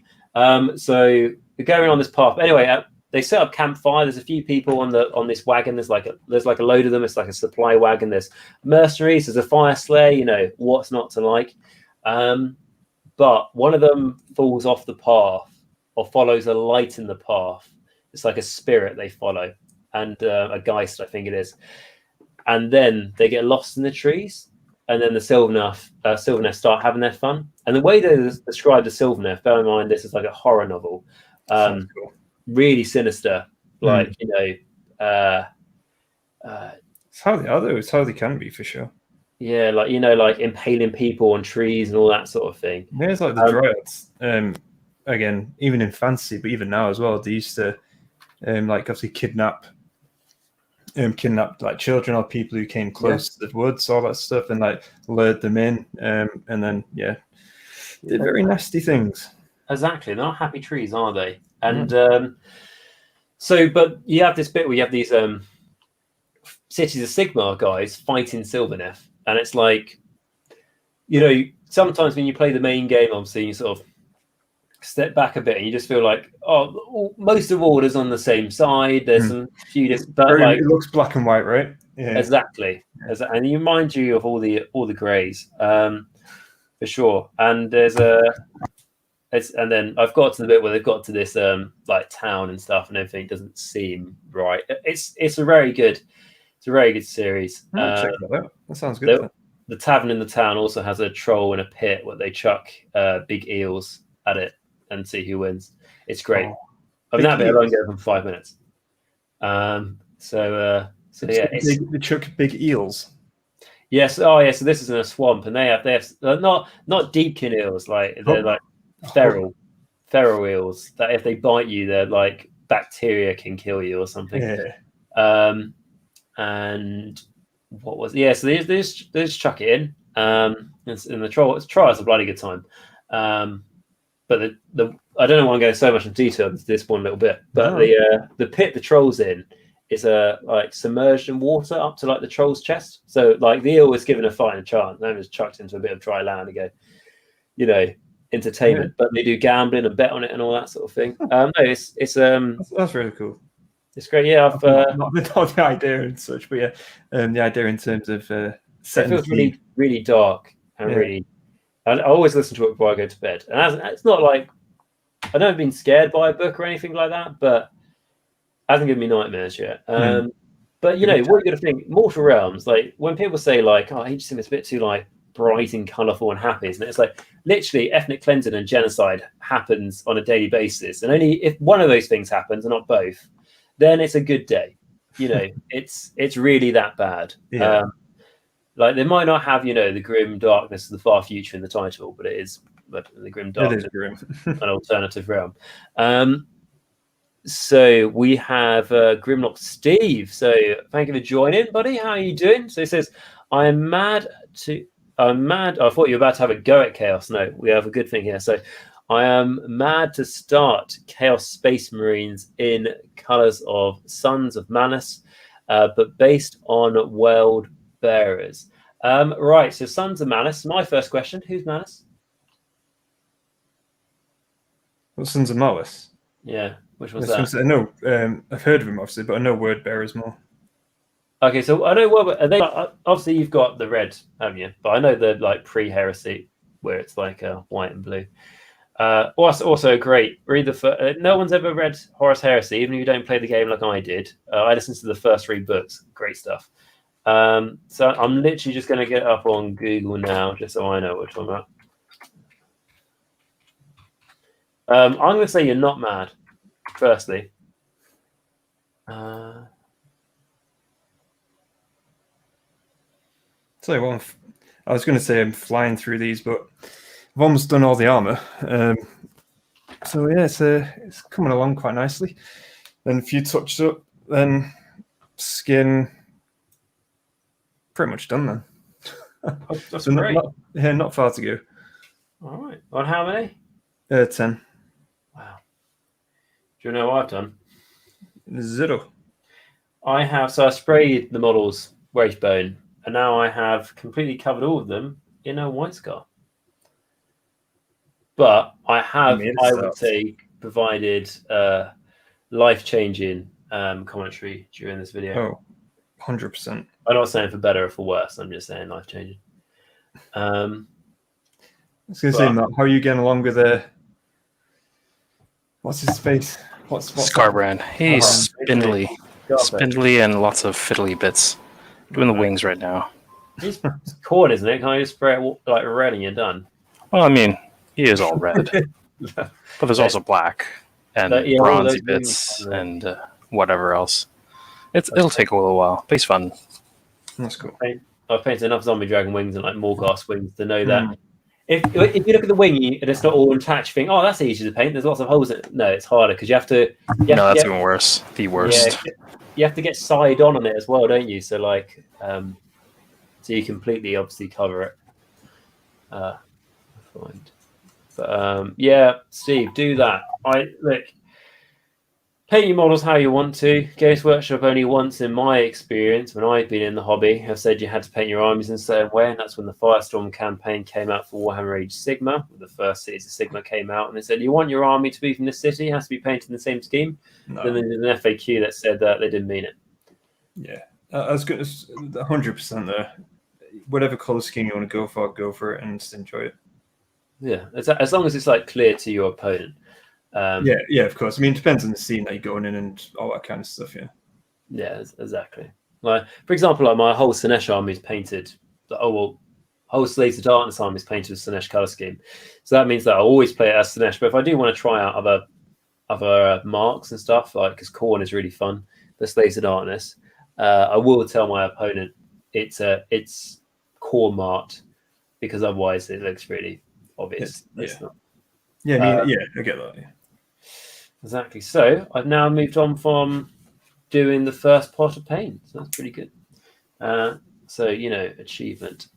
So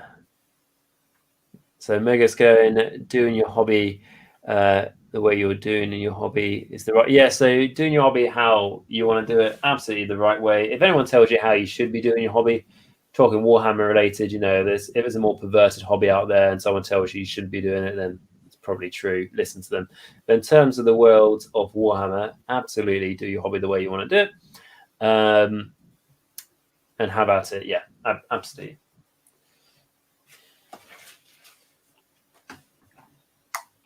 Right, so I wanted to base them all that white color just so it's done all in one go.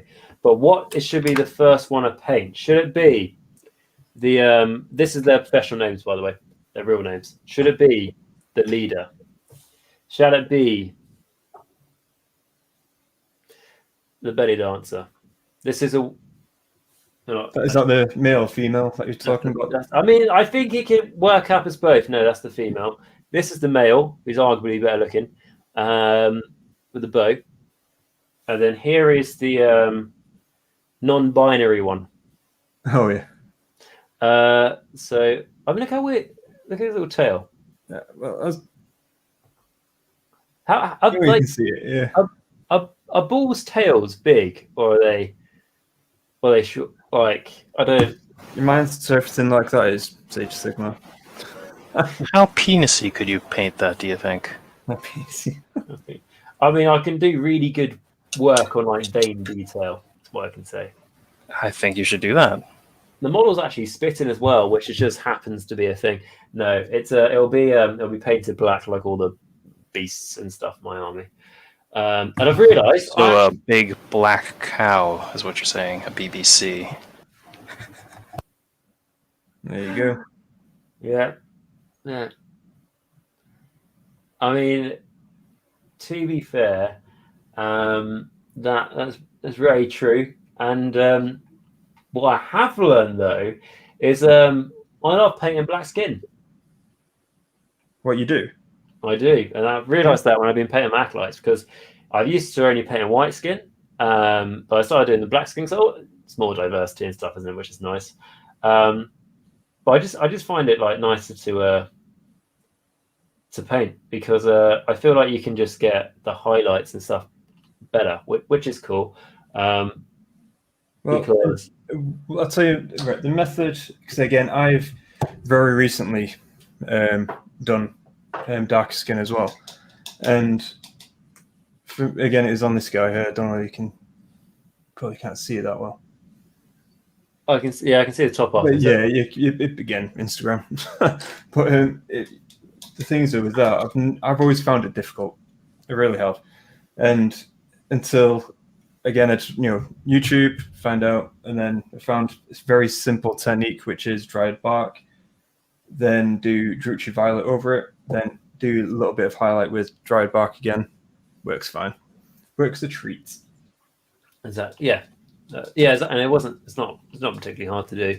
No, exactly. I mean, I actually tried it in the past many times and just couldn't get the right scheme. And then, lo and behold, quick video, 2 minutes, and then wow, I can actually do it now. So they started to do that plenty.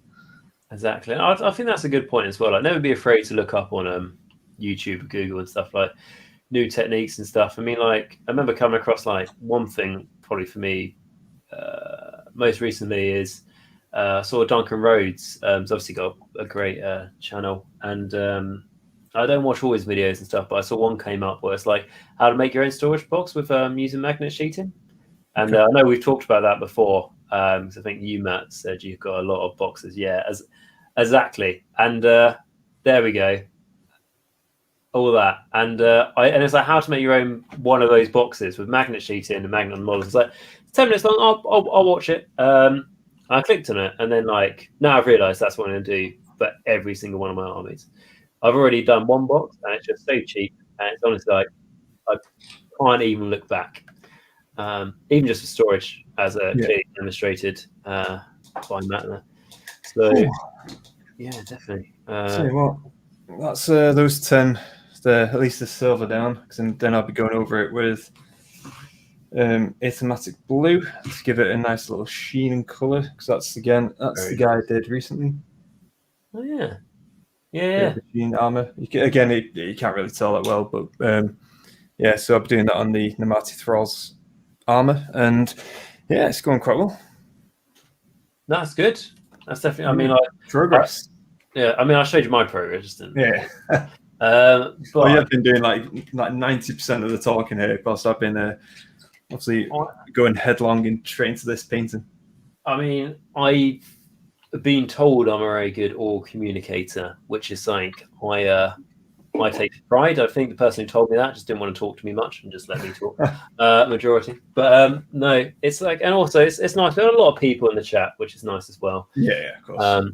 Which is always good. And everyone as well, let us know what you're painting and stuff, because I think it's been a while since I asked that. So if you're painting anything else or anyone else has joined, don't be scared. Let us know. As long as it's not like Lumineth, as long as it's not Lumineth, as long as it's not techless. That's good. The others, fine. I could work on my tech list right now. I'll bring them out. Just the light blinds me. But I tell you what, I mean, like I'm out of date on my lore. I need to make, because I always joke about hating Stormcast Sigma. Need to be hating techless straight away. If I get techless, I'm gonna buy a Nagash model and have techless standing on top of it.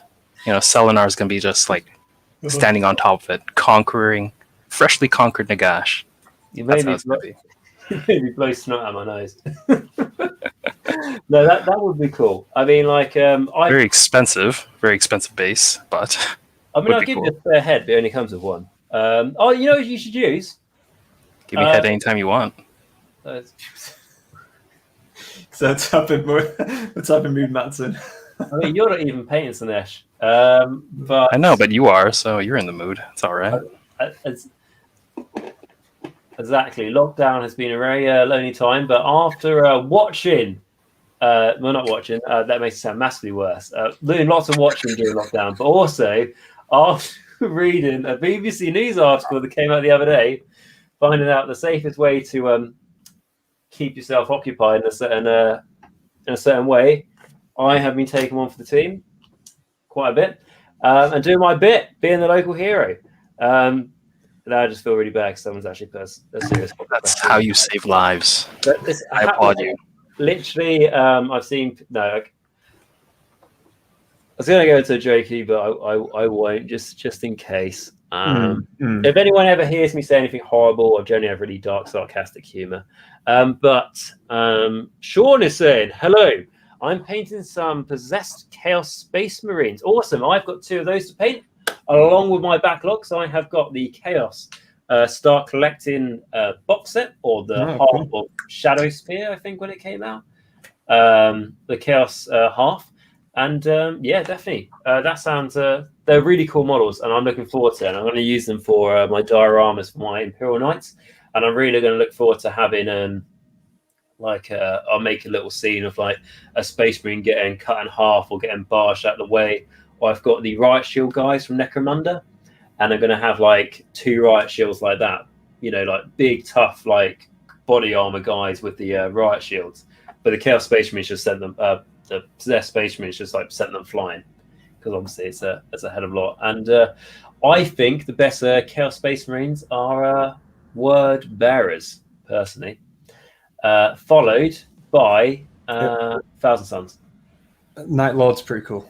Night Lords, of course. I'll be honest, like this, although I don't really play the game, there's loads of stuff that I think is cool, and I think reading into the lore a lot more as well. I mean, the Word Bearers, I really like them, as they were like the first ones to fall to Chaos, and they also have this like mentality where they kind of feel like Chaos is like because the God Emperor didn't want their devotion, they gave it to the Chaos Gods. And they kind of see like the gifts they can be given by the Chaos Gods. That's why they have a lot of possessed. It's like the natural stage in a evolution. Like that's the natural stage to make yourself stronger. Why would you not do it? And that's something that I do with my Slaanesh guys as well, where they, in Age Sigma, where they believe through the powers of Slaanesh and the temple of Slaanesh they have, they believe it's the next step in a like evolution, if you will, like in terms of like to receive these gifts will improve, humanity basically, because they make you fitter, they make you stronger, everything else. Yeah. And my Temple of Sinesh is dedicated to spreading that good word across the entirety of the mortal realm. So they're not evil or malign intent of like just kill everyone or just more let's like rape and maim and burn everyone. It's more on the terms of trying to improve everyone, which is quite which is an interesting taste. I just like doing the sometimes it can be easy to do, just turn an evil army you're doing to like a grey army, has good intent. Right, which one should I paint? I haven't started. Let's say the guy with the bow. The guy with the bow. BBC.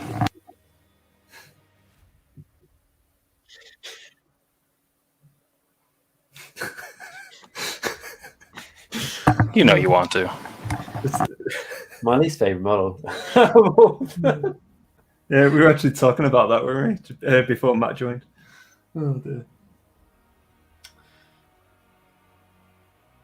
So which one are you going for? This will be easier to paint than the other three. So this is Let me put it this way: if you want views, BBC gets searched quite a lot. So, what? Make it put it in the tags of the video. Yeah, get lots of hits, I think. Exactly. That's the way. It turns out if you put Indomitus into your video as well, not specifically 40k related, that doesn't work. Apparently, people can see your tags as well, so don't try and use ones. Yeah. I mean, I still don't know. I don't know how people can see your tags, but I know they can. Right. So we're going to do the very good-looking champ, who is the archer. Cool.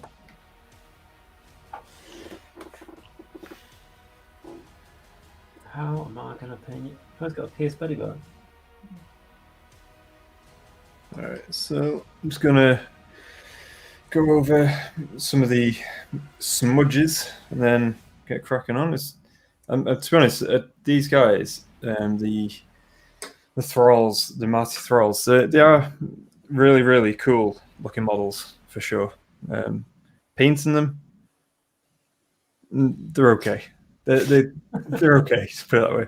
I couldn't imagine painting like 30 of them. So, remind me, are the thralls the sword guys? Yeah. They're really cool, I think, model-wise, aesthetic-wise. But there's quite a lot of detail to them, isn't there? Yeah, like unnecessary. So, the poses are so dynamic as well. I mean, it's like just get into the awkward bits here and there.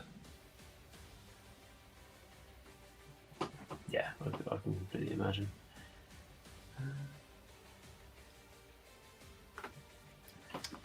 But yeah, so that's coming along nicely. So Matt, what are you working on after this? You mean model-wise? Yeah. After I finish Scarbrand, I think I'm actually done my corn pile. No, wait, no. There's still one hero, and then I'm going to do my Slaves to Darkness. Awesome. Oh, nice. Then great army, by the way. Pardon me? Great army, that's all I'm going to say. Oh, yes. Slaves to Darkness is going to be fun to get into. Can't wait to paint the knights. Yeah, they're great. That's awesome. Yeah, enjoy the knights, that's all I'm going to say. Yeah, like the only thing I don't like about Chaos and Chaos Knights, I suppose, is there's so much like trim to their armor. Yeah, it's so much detail to work on, and it's kind of fiddly. They're Other than that, it's great. Well, I completely built mine as well, so it can be quite hard to get some of the areas. It's the only thing I want to say. But they're fantastic models, like absolutely amazing, and they're really cool in the game as well. Absolutely. And the Chaos Lord and Carcatrack is awesome. Goes without saying. And the Chaos Warriors, like that Star Collecting box, I think is one of the best looking Star Collecting boxes. The new Slaves to Darkness one. Oh yeah, especially since like they're all of them are new models, whereas like most Star Collecting have like a mixture. Like the this one's entirely new. Yeah, the Soulblade one is. They give you what, Black Knights. There's the White King, but you also have Black Knights, which are old. And is it Graveguard or is it the Skeletons? It's Graveguard. but they are older as well. They're showing some age. I kind of find it weird that they updated the Death Rattle skeletons, but not the Grave Guards. It kind of feels unfair. That's for the second Lumineth release. I mean, Soulblight Gravelord release. No, I don't think there will be one. Definitely surprising Games Workshop, but yeah, it did feel weird. But I can see why they put them in the Star Collecting box, because maybe at some point in the future they are looking at giving them new models and they just want to get rid of their stock. Ship them. Yeah. Well, they did let's make Lord Craig really, really good in the game. Oh, he's real good. Oh, it's been sold out online for ages. Oh, wonder why. Here's the new Lord Craig model. All your current Lord Craig models will now be generic slans. Buy the new one. I mean, fair play. It worked out great. And then we've got Mega is saying, working to finish off some ogres before AOS 3rd edition drops in a month or two. Most likely going to go with the new Destruction faction when they drop, so I have to get my grey pile shame in check. Exactly, that's why this video is called Fight the Grey. It's very much what we do on here. Well, my guests and everyone who watches fights the Grey. And ogres are cool as well. I think Christian's painted one ogre maybe at some point. He did a great job and a Bellower from what I've remembered. So they definitely served me well. Yes, exactly. It sounded like he had a brutal battle report. But what I will say is the new Destruction faction might be Grot, because we saw a clip of a Age of Sigma animated series maybe coming out. Yeah. Or it might just be a clip for a trailer for 3rd edition maybe coming out. But there was looked like some Grots fighting Stormcasts. So people are saying Hobgoblins or other stuff as well, a new Destruction faction or something like that. But I'm they did look quite tall. They didn't look like Grots, but human size. Maybe they're stilts. Interesting. That'd be cool. But I think there's been rumors about Grot pirates for a long time, which will be funny. And that's the only pirates I want to see, I reckon. Grots. Yeah, they'll be popular. Yeah. So how'd you make them? Well, you buy some Gloomspite Git models, right? Buy some KO models, right? And then make them fit this War Scroll. To be honest, I wouldn't have a problem with them coming up with War Scrolls for armies. Let's say Iron Jaws, where they don't have a lot of unit variety. Yeah. And they go, fit this description. This is the base size. Have fun. No, I get that. Oh, man. Been unrelated, but just disappointing news with, again, here I told you beforehand, football. Oh, yeah. I mean, so unfortunately, Christian here has got this important football game tonight, and he's talking to me, and I'm literally a person that, I mean, I don't dislike football. I watch the World Cup and stuff, but I just feel I don't know, they get paid a lot of money to do. No, high five, Nagash. I agree with you on one thing now. Well, there we go. Nagash to end football. And it's I saw did you ever watch the Mitchell and Webb sketch shows? No. So basically I've seen clips. Well, they did one about football, and it was talking about a trailer for the new season of football or something, and it was just basically repeating the words that the football's here, who will win the football was never over, we'll never find out who wins the football because it will just repeat again. And it's it made me think yeah, bloody hell, I mean, football is a business that's going to be around forever, isn't it? Well, yeah. I mean, COVID King. As long as people have interest in watching a ball being shoved into a net, it will be around.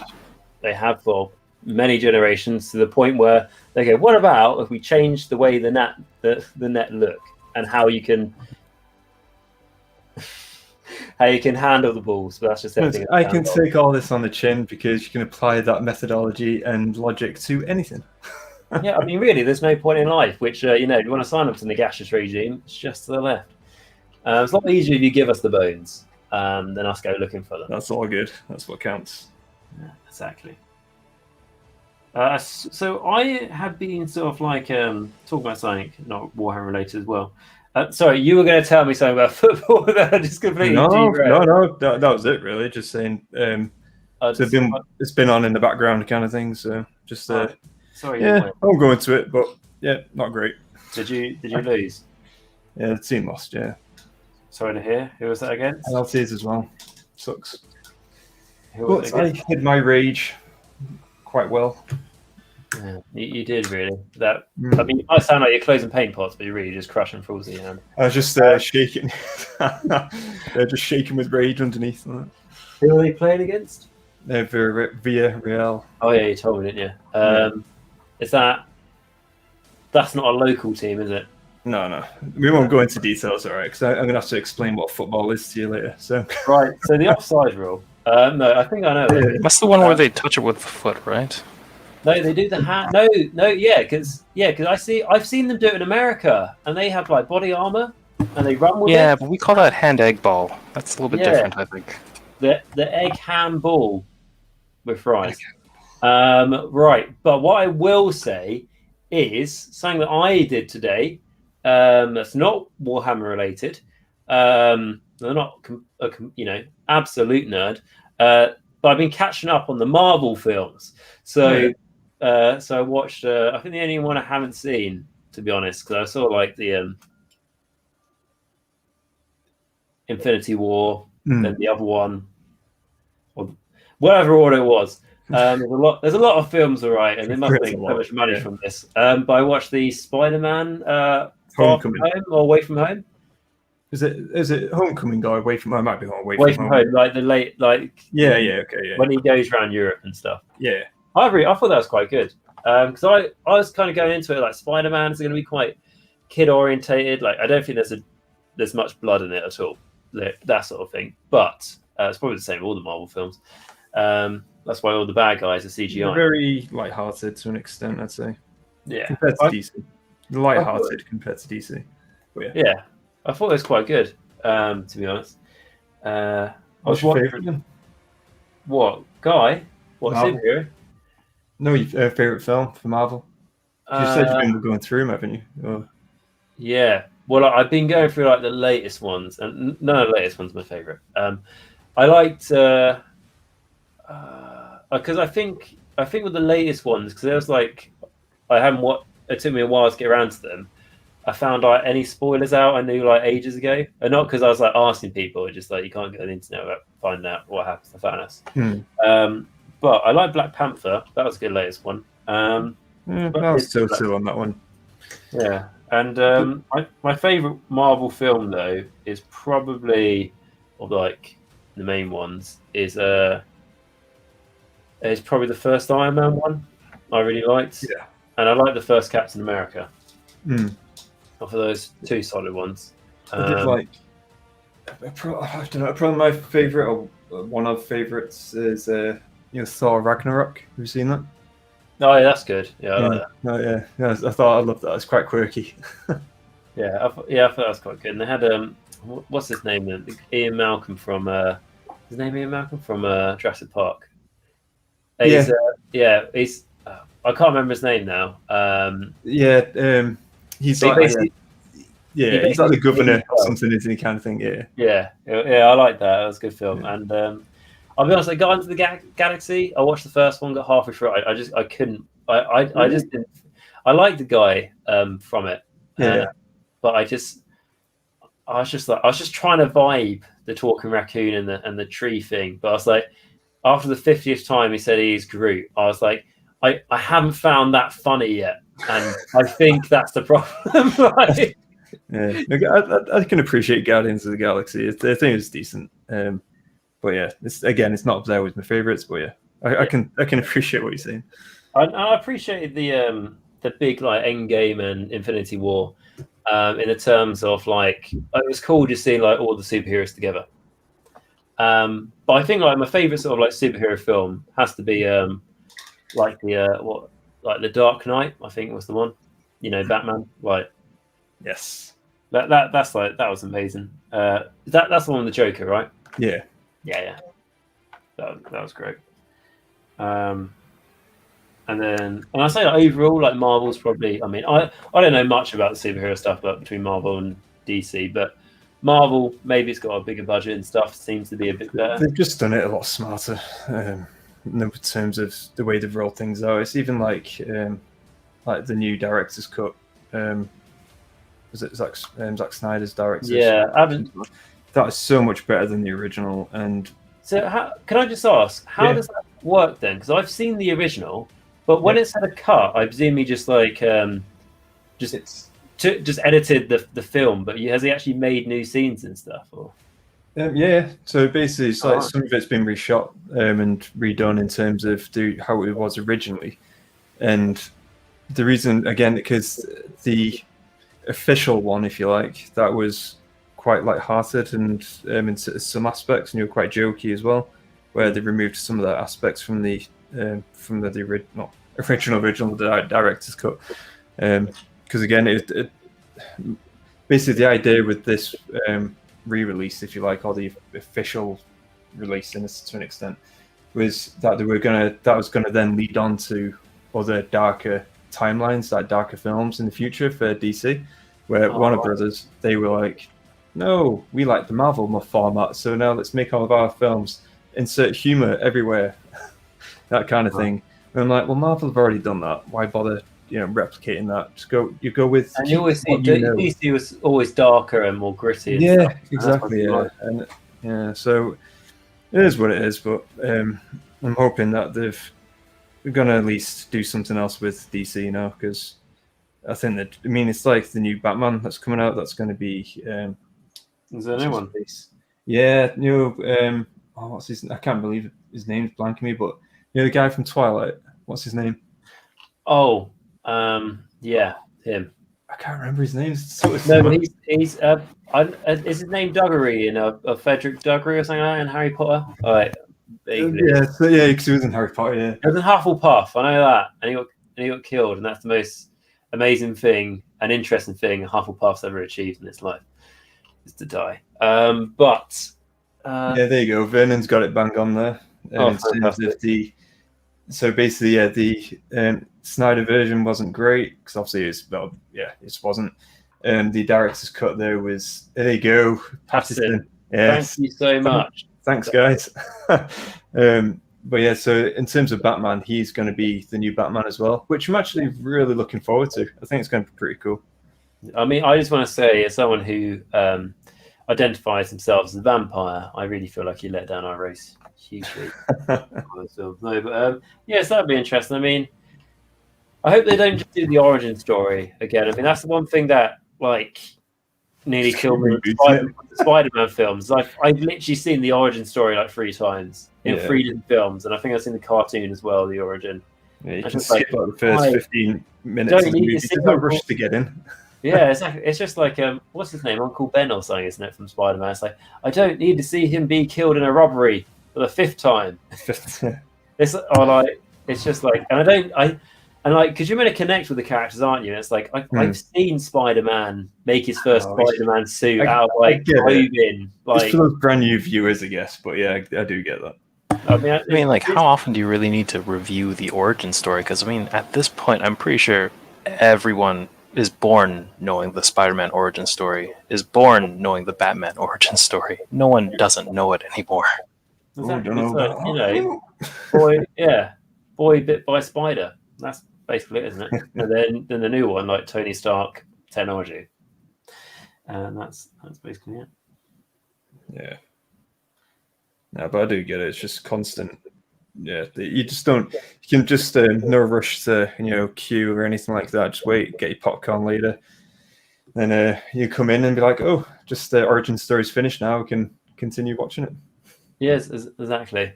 Yeah, 100%. So I remember I went to see the Hobbit once, and not talking about an origin story, but I went to see that, and I knew someone who watched it as well, and they said, getting to the end of the film, it's like, you need to hurry up then. And I was like, what do you mean? It's like, well, they've only just got to that bloody forest, and we've been watching this for 3 hours. Like, you do know this is going to be in 3 parts, don't you? And it's like, it's only one book. And it's like, yeah, but the film's in 3 parts. That's it. So when do we get to see the dragon? Maybe in the next one. be honest, though, that Hobbit film is a load of people didn't rate it, they didn't like it, all that kind of stuff. Right, I like it. I'm glad I didn't mind it. The wife really liked it. It kind of got her into. She actually got her into the actual whole Lord of the Rings kind of universe, if you like, Middle Earth universe. Yeah, so she obviously loved the Lord of the Rings films, but she actually really liked the Hobbit ones because they're quite light-hearted, that kind of stuff as well. Yeah. I definitely like when I watched them. I definitely felt like they're more family. Oh yeah, more family films. Well, it just seemed like an adventure film to an extent, rather than And I think like I said, I'm glad they did it. I feel like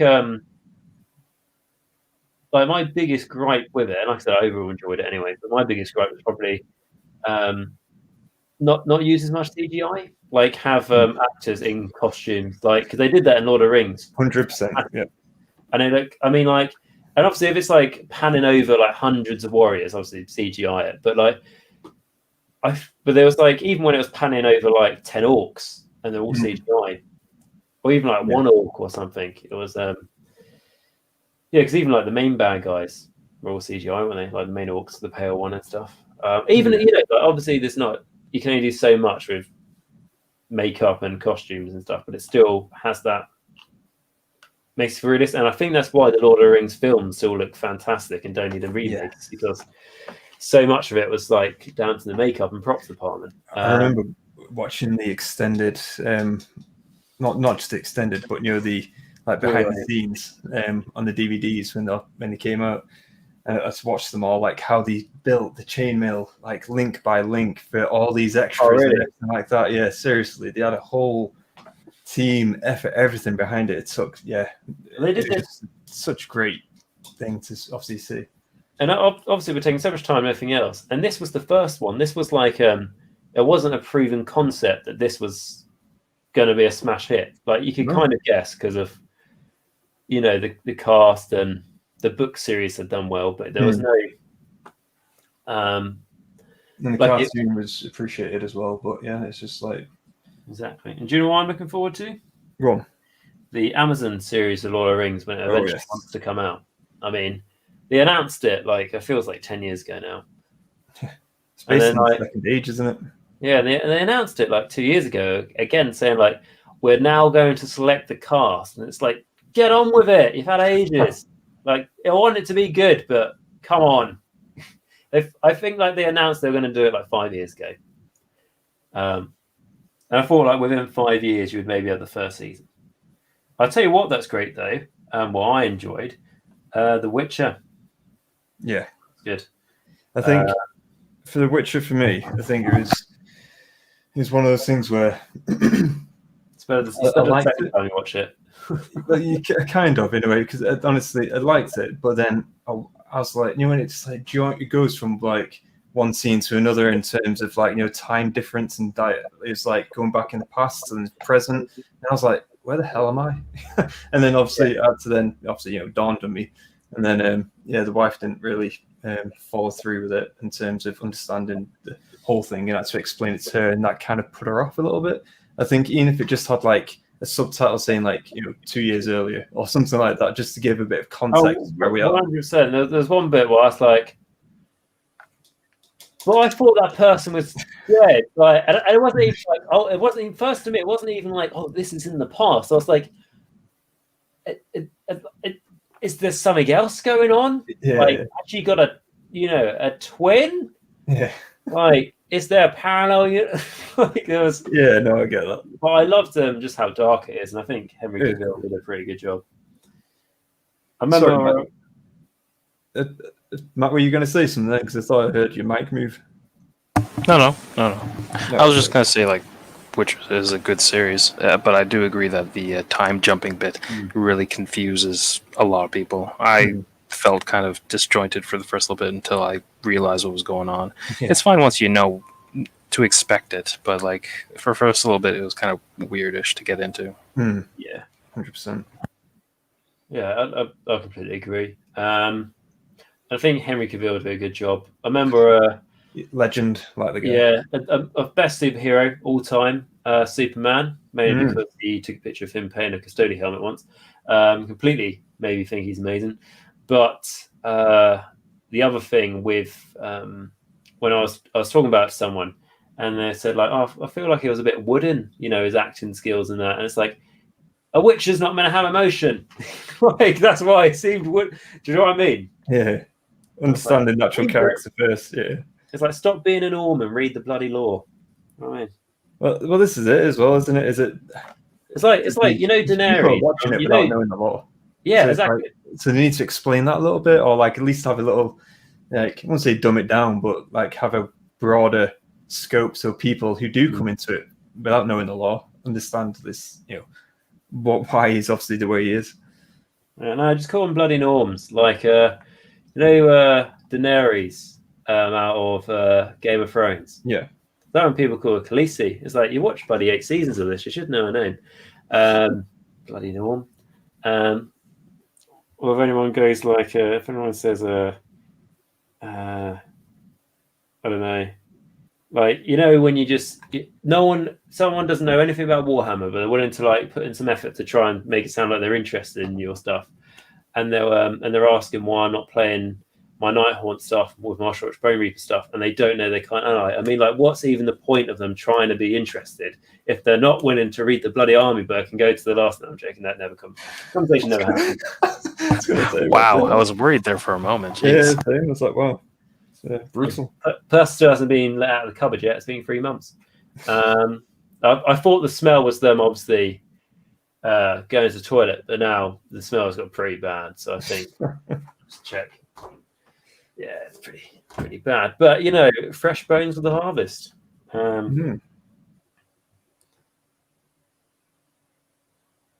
It's fine. I've been watching. Sorry. Go on. I was going to say, the conversations and stuff we've talked about, like about death and all that sort of thing. Yeah.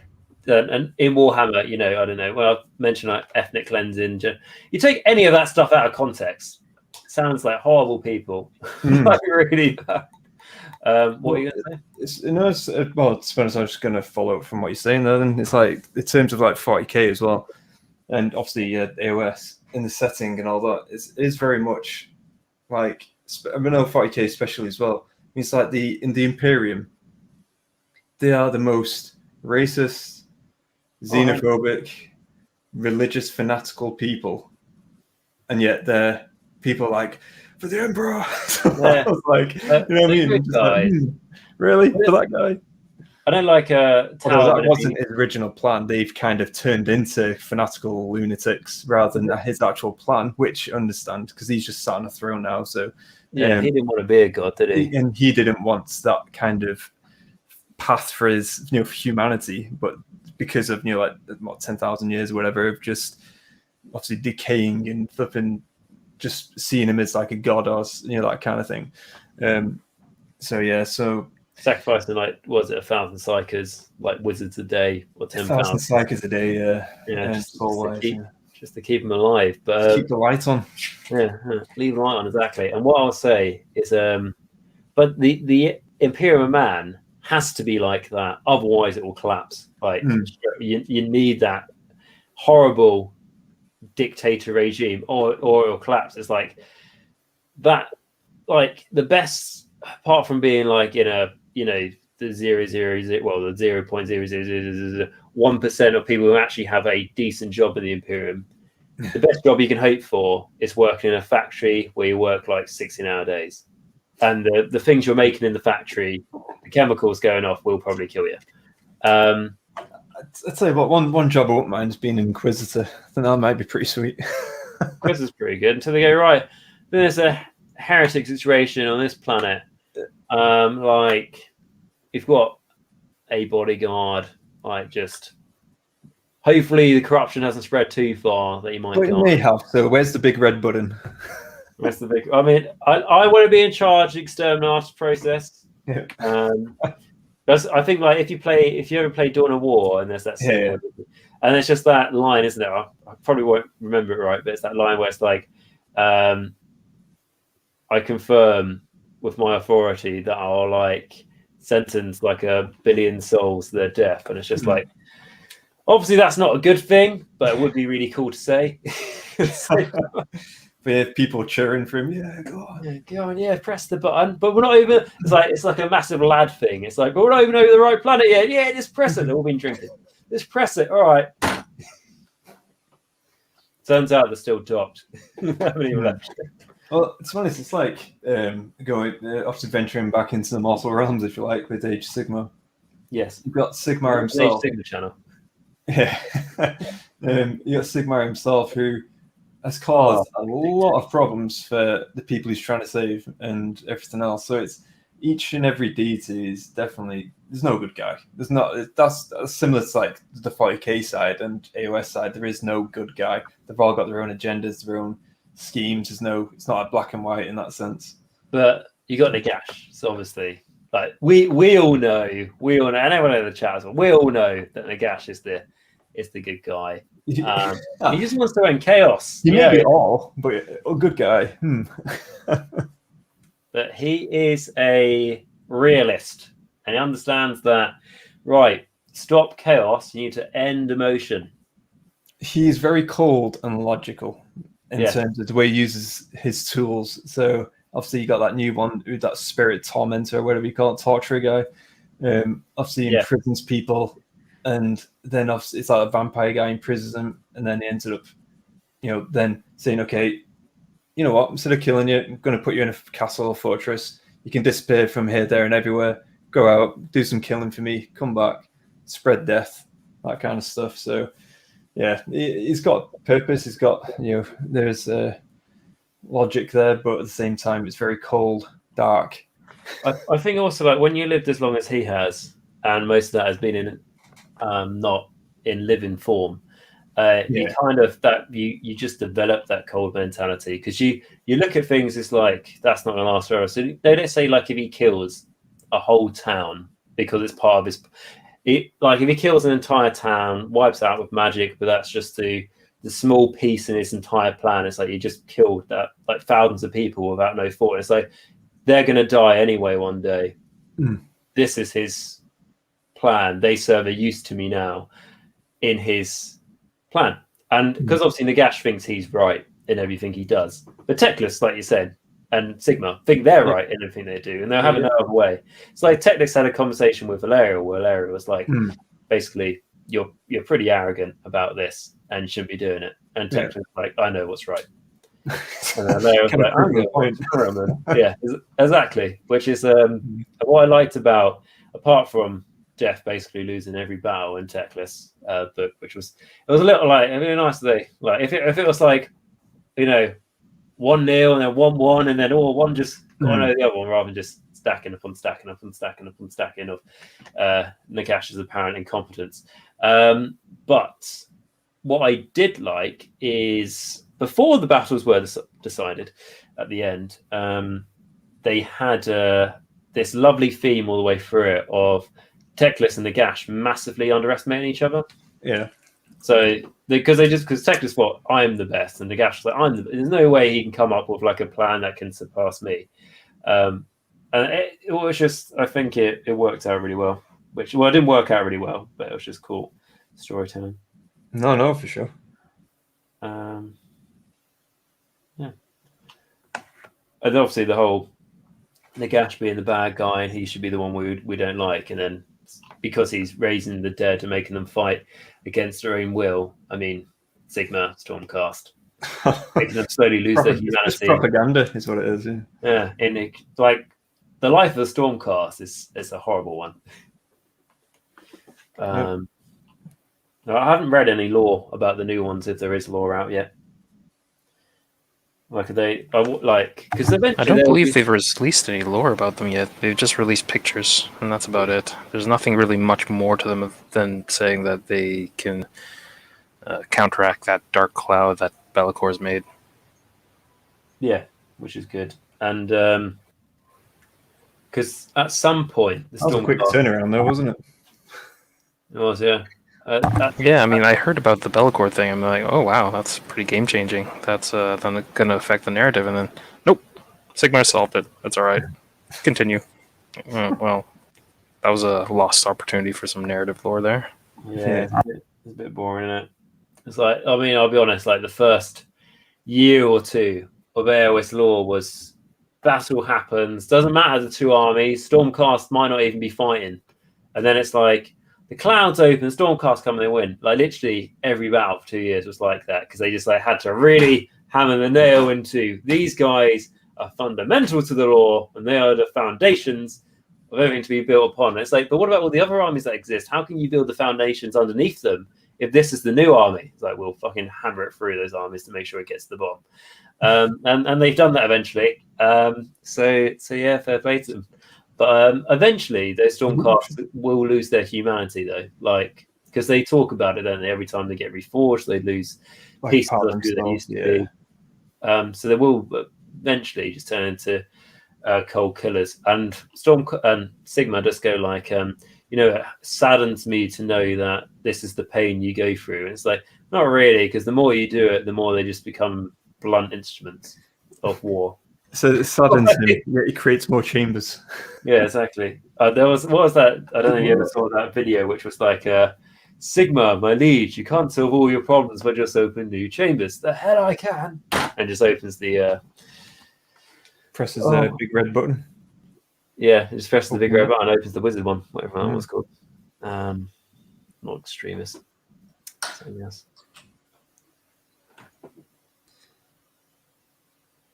Although I've got to admit, though, in terms of like character development and stuff, I think Stormcast are pretty cool. Regarding like, if you're doing character development or like a bit of a backstory, because you could have one guy just like going back and trying to read, like capture his memories again, going back to different places. If he gets part of himself, building that whole narrative side of it, it's pretty cool. That's why I think they're cooler than like again. I don't know loads about 40k, but that's why like on an outsider's perspective, I think they're cooler than Space Marines because like they have had those previous lives, like so they can relate to humanity because they used to be mortal and everything else. Whereas Space Marines do. I was going to say Space Marine recruits to do, and then you get like go through Captain America kind of transplant. Are they not taken from quite young though? They're kind of trained up from a young age, aren't they? Like selected specially for it, aren't they? It's some planets, depending on obviously your chapter and all that kind of stuff. I'm going to speak a little bit about Stormcast, and I think they're quite a bit more human and relatable than some people write them off to be. Because I mean, if you think about it, they live more lives, but they're also given this immortality, but with the caveat that they will lose themselves. And if you want to think about it I work in mental health. If you want to think about it in real world terms, it's kind of like dementia in a way. You're losing yourself, and that thought is pretty terrifying. Losing your personality, losing your identity over a period of time, and not even realizing it, and having it be an inevitability. What is immortality if you can't preserve yourself? That's true. And that kind of puts a lot of a human perspective on their kind of a story, I suppose. They're not just like mindless automaton types. They do have a bit of a human story, and it's kind of a tragic one if you think about it. So, Matt, what's your opinion of Sigma then? Because if you think, bloody destroy my own desk. If you think about Sigma, actually he's causing this pain and suffering to an extent, to obviously his soldiers, his troops, his weapon. He sees them as a weapon against chaos. So obviously he's using these souls. So what's your opinion of Sigma himself? My opinion of the gods is all gods are dicks. Means to an end kind of thing? Yeah, all gods are dicks. They've got their own plans. Yeah. Nagash technically the Supreme Lord of the Undeath, which means that he's not really a god, he's more like a king. Still a bit dick. I mean, that part of him fell off a long time ago, as Marathi found out when she tried to seduce. It's true.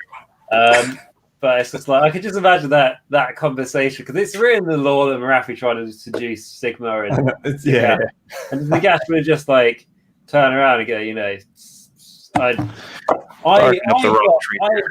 was all unnecessary to me a long time ago. So you have no power here. And then I heard Sigma took her up on the offer and then never repaid the favor. So don't shoot the messenger. That's what I heard. But to say what you're saying about Stormcast, Matt, that's quite deep. And I think what we can all agree is that it'll all be better off dead. I think that's something we can take home. Just a roundup. Could you imagine a third edition if Games Workshop said, "Lol, we're getting rid of Stormcast"? That would be hilarious and very, I'll say surprising. Would it surprise me Games Workshop would do something like that? No. Cool. Could you imagine yeah. Let's say, the Cragness model, let's say it doesn't sell very well, and they go, right, we're seeing that information as we need to stop the destruction of manufacturing. We need to just stop all destruction. Like really like heavy-handed and doesn't make any sense. But no, I think that's a good point you made there, Matt. Yeah. And I think are the Chaos Gods really evil? Is it really their fault they are who they are? I mean, they're only really those entities would have came originally from, they're only there by the means of other creatures, right? Exactly. So I mean, they're not really the origin of evil, rather they are the end product of evil from the mortals, technically, right? Well, yeah, exactly, because then it means that really, they're like, you can be as nice as you can be on the outside, but in your head can be incredibly, you can be really malign, can't you? Which the chaos, you can't hide away from that. You could be like, oh, Corn, he's a not very happy bunny, isn't he? And doesn't embody goodness, shall we say? And it's like, well, the only reason that guy is not even the way he is, but exists, is because of everyone's deepest and darkest desires. Like Slanesh, for example, who just wants people to enjoy their cooking a bit more. Things like that. Enjoy your morning walk a bit more. Into the bit where you end up just, enjoying your cooking until, I don't know, maybe on your morning walk that you enjoy more. You come across your neighbour and then skin them alive and then start eating their skin when you're cooking. So, it's all like, and gives and take. Yeah, gives and take. Like, probably wouldn't recommend it for beef jerky. They probably not that good. But that's why I find it really interesting. That's why I'm glad Crackness is coming for Destruction, because it very much sounds like this is what he is anyway. But like I've mentioned before, like I know Destruction players, they probably like this and probably not. I'm complaining about something that's not even a problem. But I find like it would be cool if Destruction had more to them than just go smash. Yeah. Like even if what I've said is like, even if it was like the Orc War Clan's plan was, if they manage to cause enough destruction in the Mortal Realms will split in two, and then there's more realms to destroy. Like more of a grand plan rather than so there's still like destruction, but to a purpose to an extent rather than just. But if we cause enough destruction, then that will split reality in two, and then there will be twice as much destruction. I don't know, something like that. Yeah, no, I get that. Rather than like, oh, there's a town down there, we'll smash it up. What's over there? It's the hill. What's on the other side? Maybe another town. We'll smash that too. Like, so basically, you want some sort of like character arc for Destruction, some sort of story arc. Yeah, I feel like that'll be. I mean, Destruction players might tell me, no, I'm perfectly happy without that. But I don't know. That's why I like the war tribes have something like they want to eat the world, well, not the world, but because interesting how they travel. I don't know if you read it in the Battle Tome. Yeah. So they don't travel in straight directions. They go like almost like a oval, more kind of stuff. Yeah. And if they create enough blood and gore and stuff at a feast, it can actually open like a rift in reality, can't it? So it can actually teleport them to a new location, to make a new more in the earth. And like how they're believed to have came is like when Gork and Walker bit into the realms. The residue left over from where he bit into it, that sort of like goo and slime, finally sort of like emerged into, manifested itself into the ogres, which is it's quite cool. It's definitely like, if you're like remembering fantasy and you want to get into Age of Sigmar, and you haven't really read much of the lore, and like obviously you can say the lore for your armies whatever you want, but if you want to know what the lore is from Games Workshop, it's worth like rereading the lore, because some of the armies have changed quite a bit since then. Yeah. So Nagash, how are you doing with your painting? I've like painted the base layer on the skin for the archer. Nice. I'll get the hang of this camera one day. Because when I go like that, it covers my face, and then I can't see where we are. But just Well, at least you got your your directions correct anyway on the screen. Hardly, yeah. I need a bigger camera, I reckon. I reckon that'll solve the problems. Yeah, I might look into So we have to discuss that offline and have a bit of a talk around cameras because I think we both got the same. Matt, what camera are you using? Is that Matt? Sorry, maybe how I was muted. I'm just using my laptop. It has a built-in camera. It's probably terrible, so you can't see anything out of it. Hence why I don't focus on my face.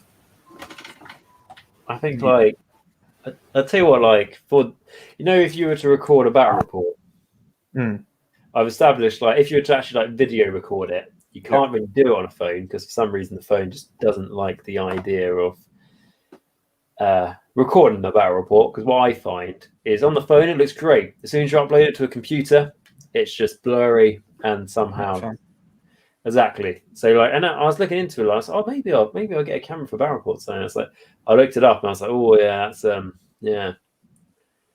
a bit pricey. Pardon? Bit pricey. I'll probably recuperate it after 500 battle reports. Maybe, and then the tech will involve. Right, next. Oh, why'd you have to have holes in your trousers? I missed some. Okay. I don't think I'm gonna have these 4 painted tonight. I'll be honest with you, chaps. Especially, pardon? I was going to say this is for the weekend, right? One model done. One model will be done. Yeah, maybe. Oh, the archer has the best chance of being the only model completed. But what I should have done the Slangor because that would have been easier. Only I had someone telling me to do it.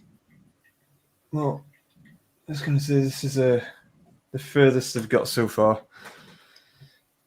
Bearing in mind I'm painting 10, but there you go. So I started to do. Got the silver done. I got the cloak done. Got the undergarment done a bit. So starting to do the rest of the cloth, the blue. Yeah, and then I'm up to the fun bit now, to be honest, though, because the silver is just like, because I like contrast, so it's nice and easy to go over. Can't really do the silver without lead belcher. Exactly. I mean, I've done just straight basilicanum grey before with contrast, and it does work. It's decent, but yeah, it's still not. Hasn't got the exact, the shininess to it. Exactly. I try to do it with gold and the contrast yellow. It doesn't work as well. So what I ended up doing is just mixing RadiationRiley armor with that, and I was like, this is easy. Not fair. Kind of. And then repainting the thing I was painting gold because it just didn't work. But it took 3 times the length of time, but it eventually got done. I was going to say for gold for me, all I do is just the base RadiationRiley armor gold, and then what else do I put over it? Agrax Earthshade, and that's it. And that's it. I'll tell you what. Like I see, if you look at any of the Games Workshop like painter tutorials, they'll say for it feels like every time they do gold, they use Reichen Flesh Shade. I always use Agrax. Reichen Flesh Shade. It feels like it's a bit pinky. Like yeah. I've never really understood that one. Yeah, I mean, it depends on what kind of gold you want. Because I mean, if you look at I don't know, if you look at like gold bars, there is a bit of a red tinge to it. But like if you want like a like a beaten up kind of armor kind of gold, or maybe just like a worn out wedding band kind of gold, Agrax Earth would work better. It depends on what kind of gold you want. New and shiny, or something a bit more worn.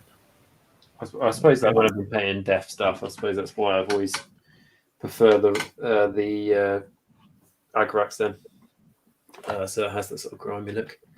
Yeah, it makes a bit more sense with that. I mean, I think in general, any death death anything. You just put Agrox on it, it looks fine. That's true. I wish I painted my skeletons that way. I painted my skeletons like, I don't know why, but I did it. They were the first models I did in Age of Sigmar, and was like spray black, painted Rhinox hide, and then dry brushed 2 more browns, and then dry brushed a bone color on top. So there are loads of depth to them, but they took too long. Wow, you're doing it hard mode. Jeez. Yeah, but it's the first time I painted, and I know one in the store told me I could just spray them and put a shade over them. Yeah, no doubt. Like, I think you can spray Xandri dust, can't you? Yeah, you can do. Yeah. Yeah, just spray Xandri dust and then just dip it. Just find like a bucket, unload like 5 pots of Agrax, and just there they go, and you're done.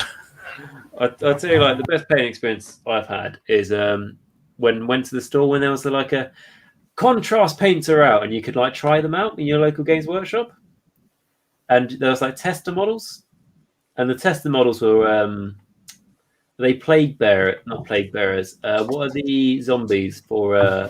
Yeah, plague bearers, aren't they? Plague bearers are the demons, aren't they? The other ones wearing like hazmat suits and stuff, I think. Oh right. I don't know.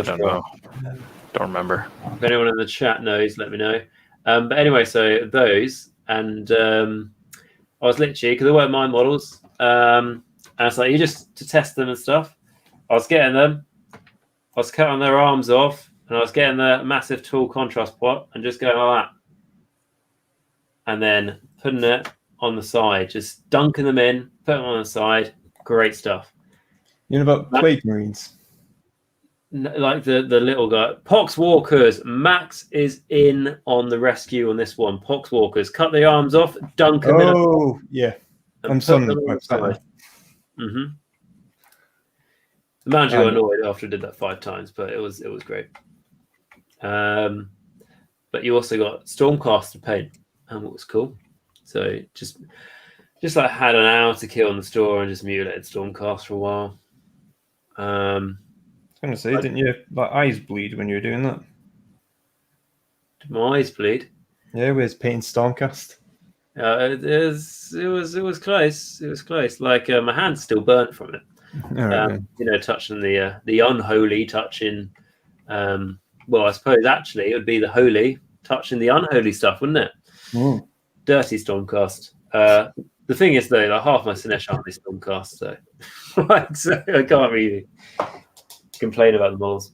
I like the new ones though, of like the abs and stuff. Yeah, that's cool. Right, I'm probably gonna look to finish streaming soon. Yeah, we've gone over an hour. I was planning to do like an hour to 2 hours, so I'm quite happy how it's panned out. 40 minutes over, but that's okay. I certainly have painted more than if I was not painted tonight, so that's good. Thank you two very much for joining me, as always. Thank you for having us, and thank you for having the conversation with us, because otherwise I'm just sitting here in decrepit loneliness.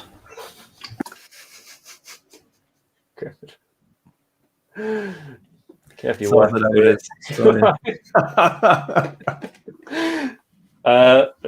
need some like sad music behind the scenes there, and I'll play the small violin. It'd be copyrighted, fortunately. But what I was going to say, I know I've done these hobby hangouts by myself. So I do probably 60% of the talking here. When I'm by myself, I do 100% of the talking, and we've already mentioned this before, that I'm one of the people that if there's a silence, I feel awkward to the point where I have to talk. So if you're the only one doing this, I need to have about 2 strepsils after, because my voice is just like, after you've been talking for 3 hours. I'll tell you what, though, when it comes to funny, I don't have that problem at all. I don't have any problem with that at all. Nice. I sound like I've been smoking some of the time. I do remember those days, though, for sure, when I used to, stream. I'll stream games in the past when I used to just you have to just it's quite fun and easy to an extent, talking about a game or reacting to a game when you're playing it. So it is a lot easier than obviously painting. wait, if your chat's good, then great. Then you got tons to talk about. Otherwise, it's like you literally just painting. Yeah. Otherwise, you find out really like it says you've got one person watching, but you've got your phone open to read the messages. So kind of it's just yourself who's watching. Awesome. You gotta get the views up there, right? Yeah, every view counts at the end of the day, doesn't it? Always, of course. But thank you to everyone else as well who have joined us. Either of you being like literally the last 3 messages have just been people jumping in to let us know what we needed to talk about, yeah. which is fantastic. Always appreciate that. And there was 3 different people as well, which I like. But thank you everyone for watching as well. Thank you everyone for joining the chat. Hope you managed to get quite a bit of your hobby done, certainly more than I did. And I hope you managed to fight the Grey. So remember, it is a war, not a battle. So that means if you didn't do well tonight, like me, there's a long way to go. It's never-ending war, isn't it? And and I hope that you guys join us again. When is 3rd edition coming out again? There's a timer, isn't there? And I checked it the other day, and it said like 4 days. That's just the announcement. They're going to be showing off the box on Saturday, I believe. Oh yes. Right. So it's out next month, probably. Probably end of next month, I would imagine. Cool.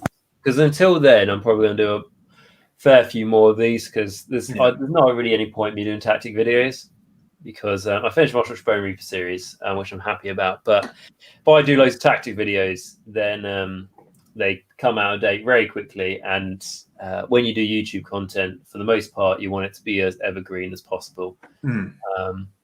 Because I did the Ostrich Bone Reaper Battalion video, and then someone just said, like, "Oh, Battalion's changing there." I was like, "Just shut up." But it's like had to get the whole set done, completed. But yeah, so I'll probably be doing a few more of these, maybe playing a game or something at some point. I think I asked you guys before if you'd be up for playing like Deathwing or something, rocking around Terminators being eaten by Tyranids. That'd be fun. Yep. Do some more painting as well. I did like a poll, and like 2/3 of people want to see painting. So they're not really getting much out of my part here. Then the other third wants to see gameplay. So it's all to be said and done and chosen to see what we'll do. With that, I realized if I finish watching that committee video now, it'll be finished by 6 o'clock in the morning. So probably do that tomorrow. But with that aside, everyone, like I say, thank you very much for watching. Massive thank you to Arnold and Poets for giving a few donations in the chat. That was amazing of you guys. I know it's not the first time you guys have done it either, so it's never not like basically appreciated or it doesn't go unnoticed. Really, it's glad to see that. I mean, by you guys just doing that, that makes this video basically has made more money than most of the other videos I do. So just so you guys know that, thank you so much. I want to say, I haven't got on the screen, guys, apologies, haven't been that prepared, but I want to say a massive thank you to all my patrons and YouTube members. I always say they make me able to do this content. If it wasn't for them, amount of time and effort I put in doing a video every 2 days, surely would have quit YouTube by now because it's not worth time and effort. But because I've got those people, they're willing to support me at that personal level, it means that I know they enjoy the content enough for me to do it. And at the end of the day, I try and help expand the community best I can in my own little way and help get people into Age of Sigmar and continue their Age of Sigmar journey, even though I think 10% of this show was talking about 40k with that alone. But yes, and let me know, guys, in the comments of this video, in case you're still cracking away doing some painting, or if you're watching this later on demand, obviously, let me know what you guys have been painting in this video while you've been watching it, and let me know what you managed to get done. As well as like 4 models is a lot. You're rocking. The same color you sprayed. But with that aside, thank you to everyone who's watching this video. I hope you have a great rest of your day. Remember to keep hating the Stormcast, keep hating Techless. It's the important thing here. And also remember, until next time, that stay safe, hygienic, wear a mask, and for God's sake, wash your hands, as it means everything that you've been working on today, hopefully you're able to play on the table. More importantly than that, though, is a bit of a side quest we're going on here. So remember to check out Dice Sagas that you'll find a link to in this video in the description. Not right now, but in a few minutes when I remember to put it in. But also remember, you can just type in Dice Sagas on the YouTube search engine, and you've got it right there. So do that. Check them out. Really lovely narrative battle reports. They are generally good. I'm not just saying it. There's some awful stuff out there, and they are not one of them. And I think reaching maybe somewhere into 40k at some point, maybe. Yes. So you did. We are going to be branching in the next months, but yeah, we are heading that way as well. So it's going to be both. That'd be cool. That'd be interesting.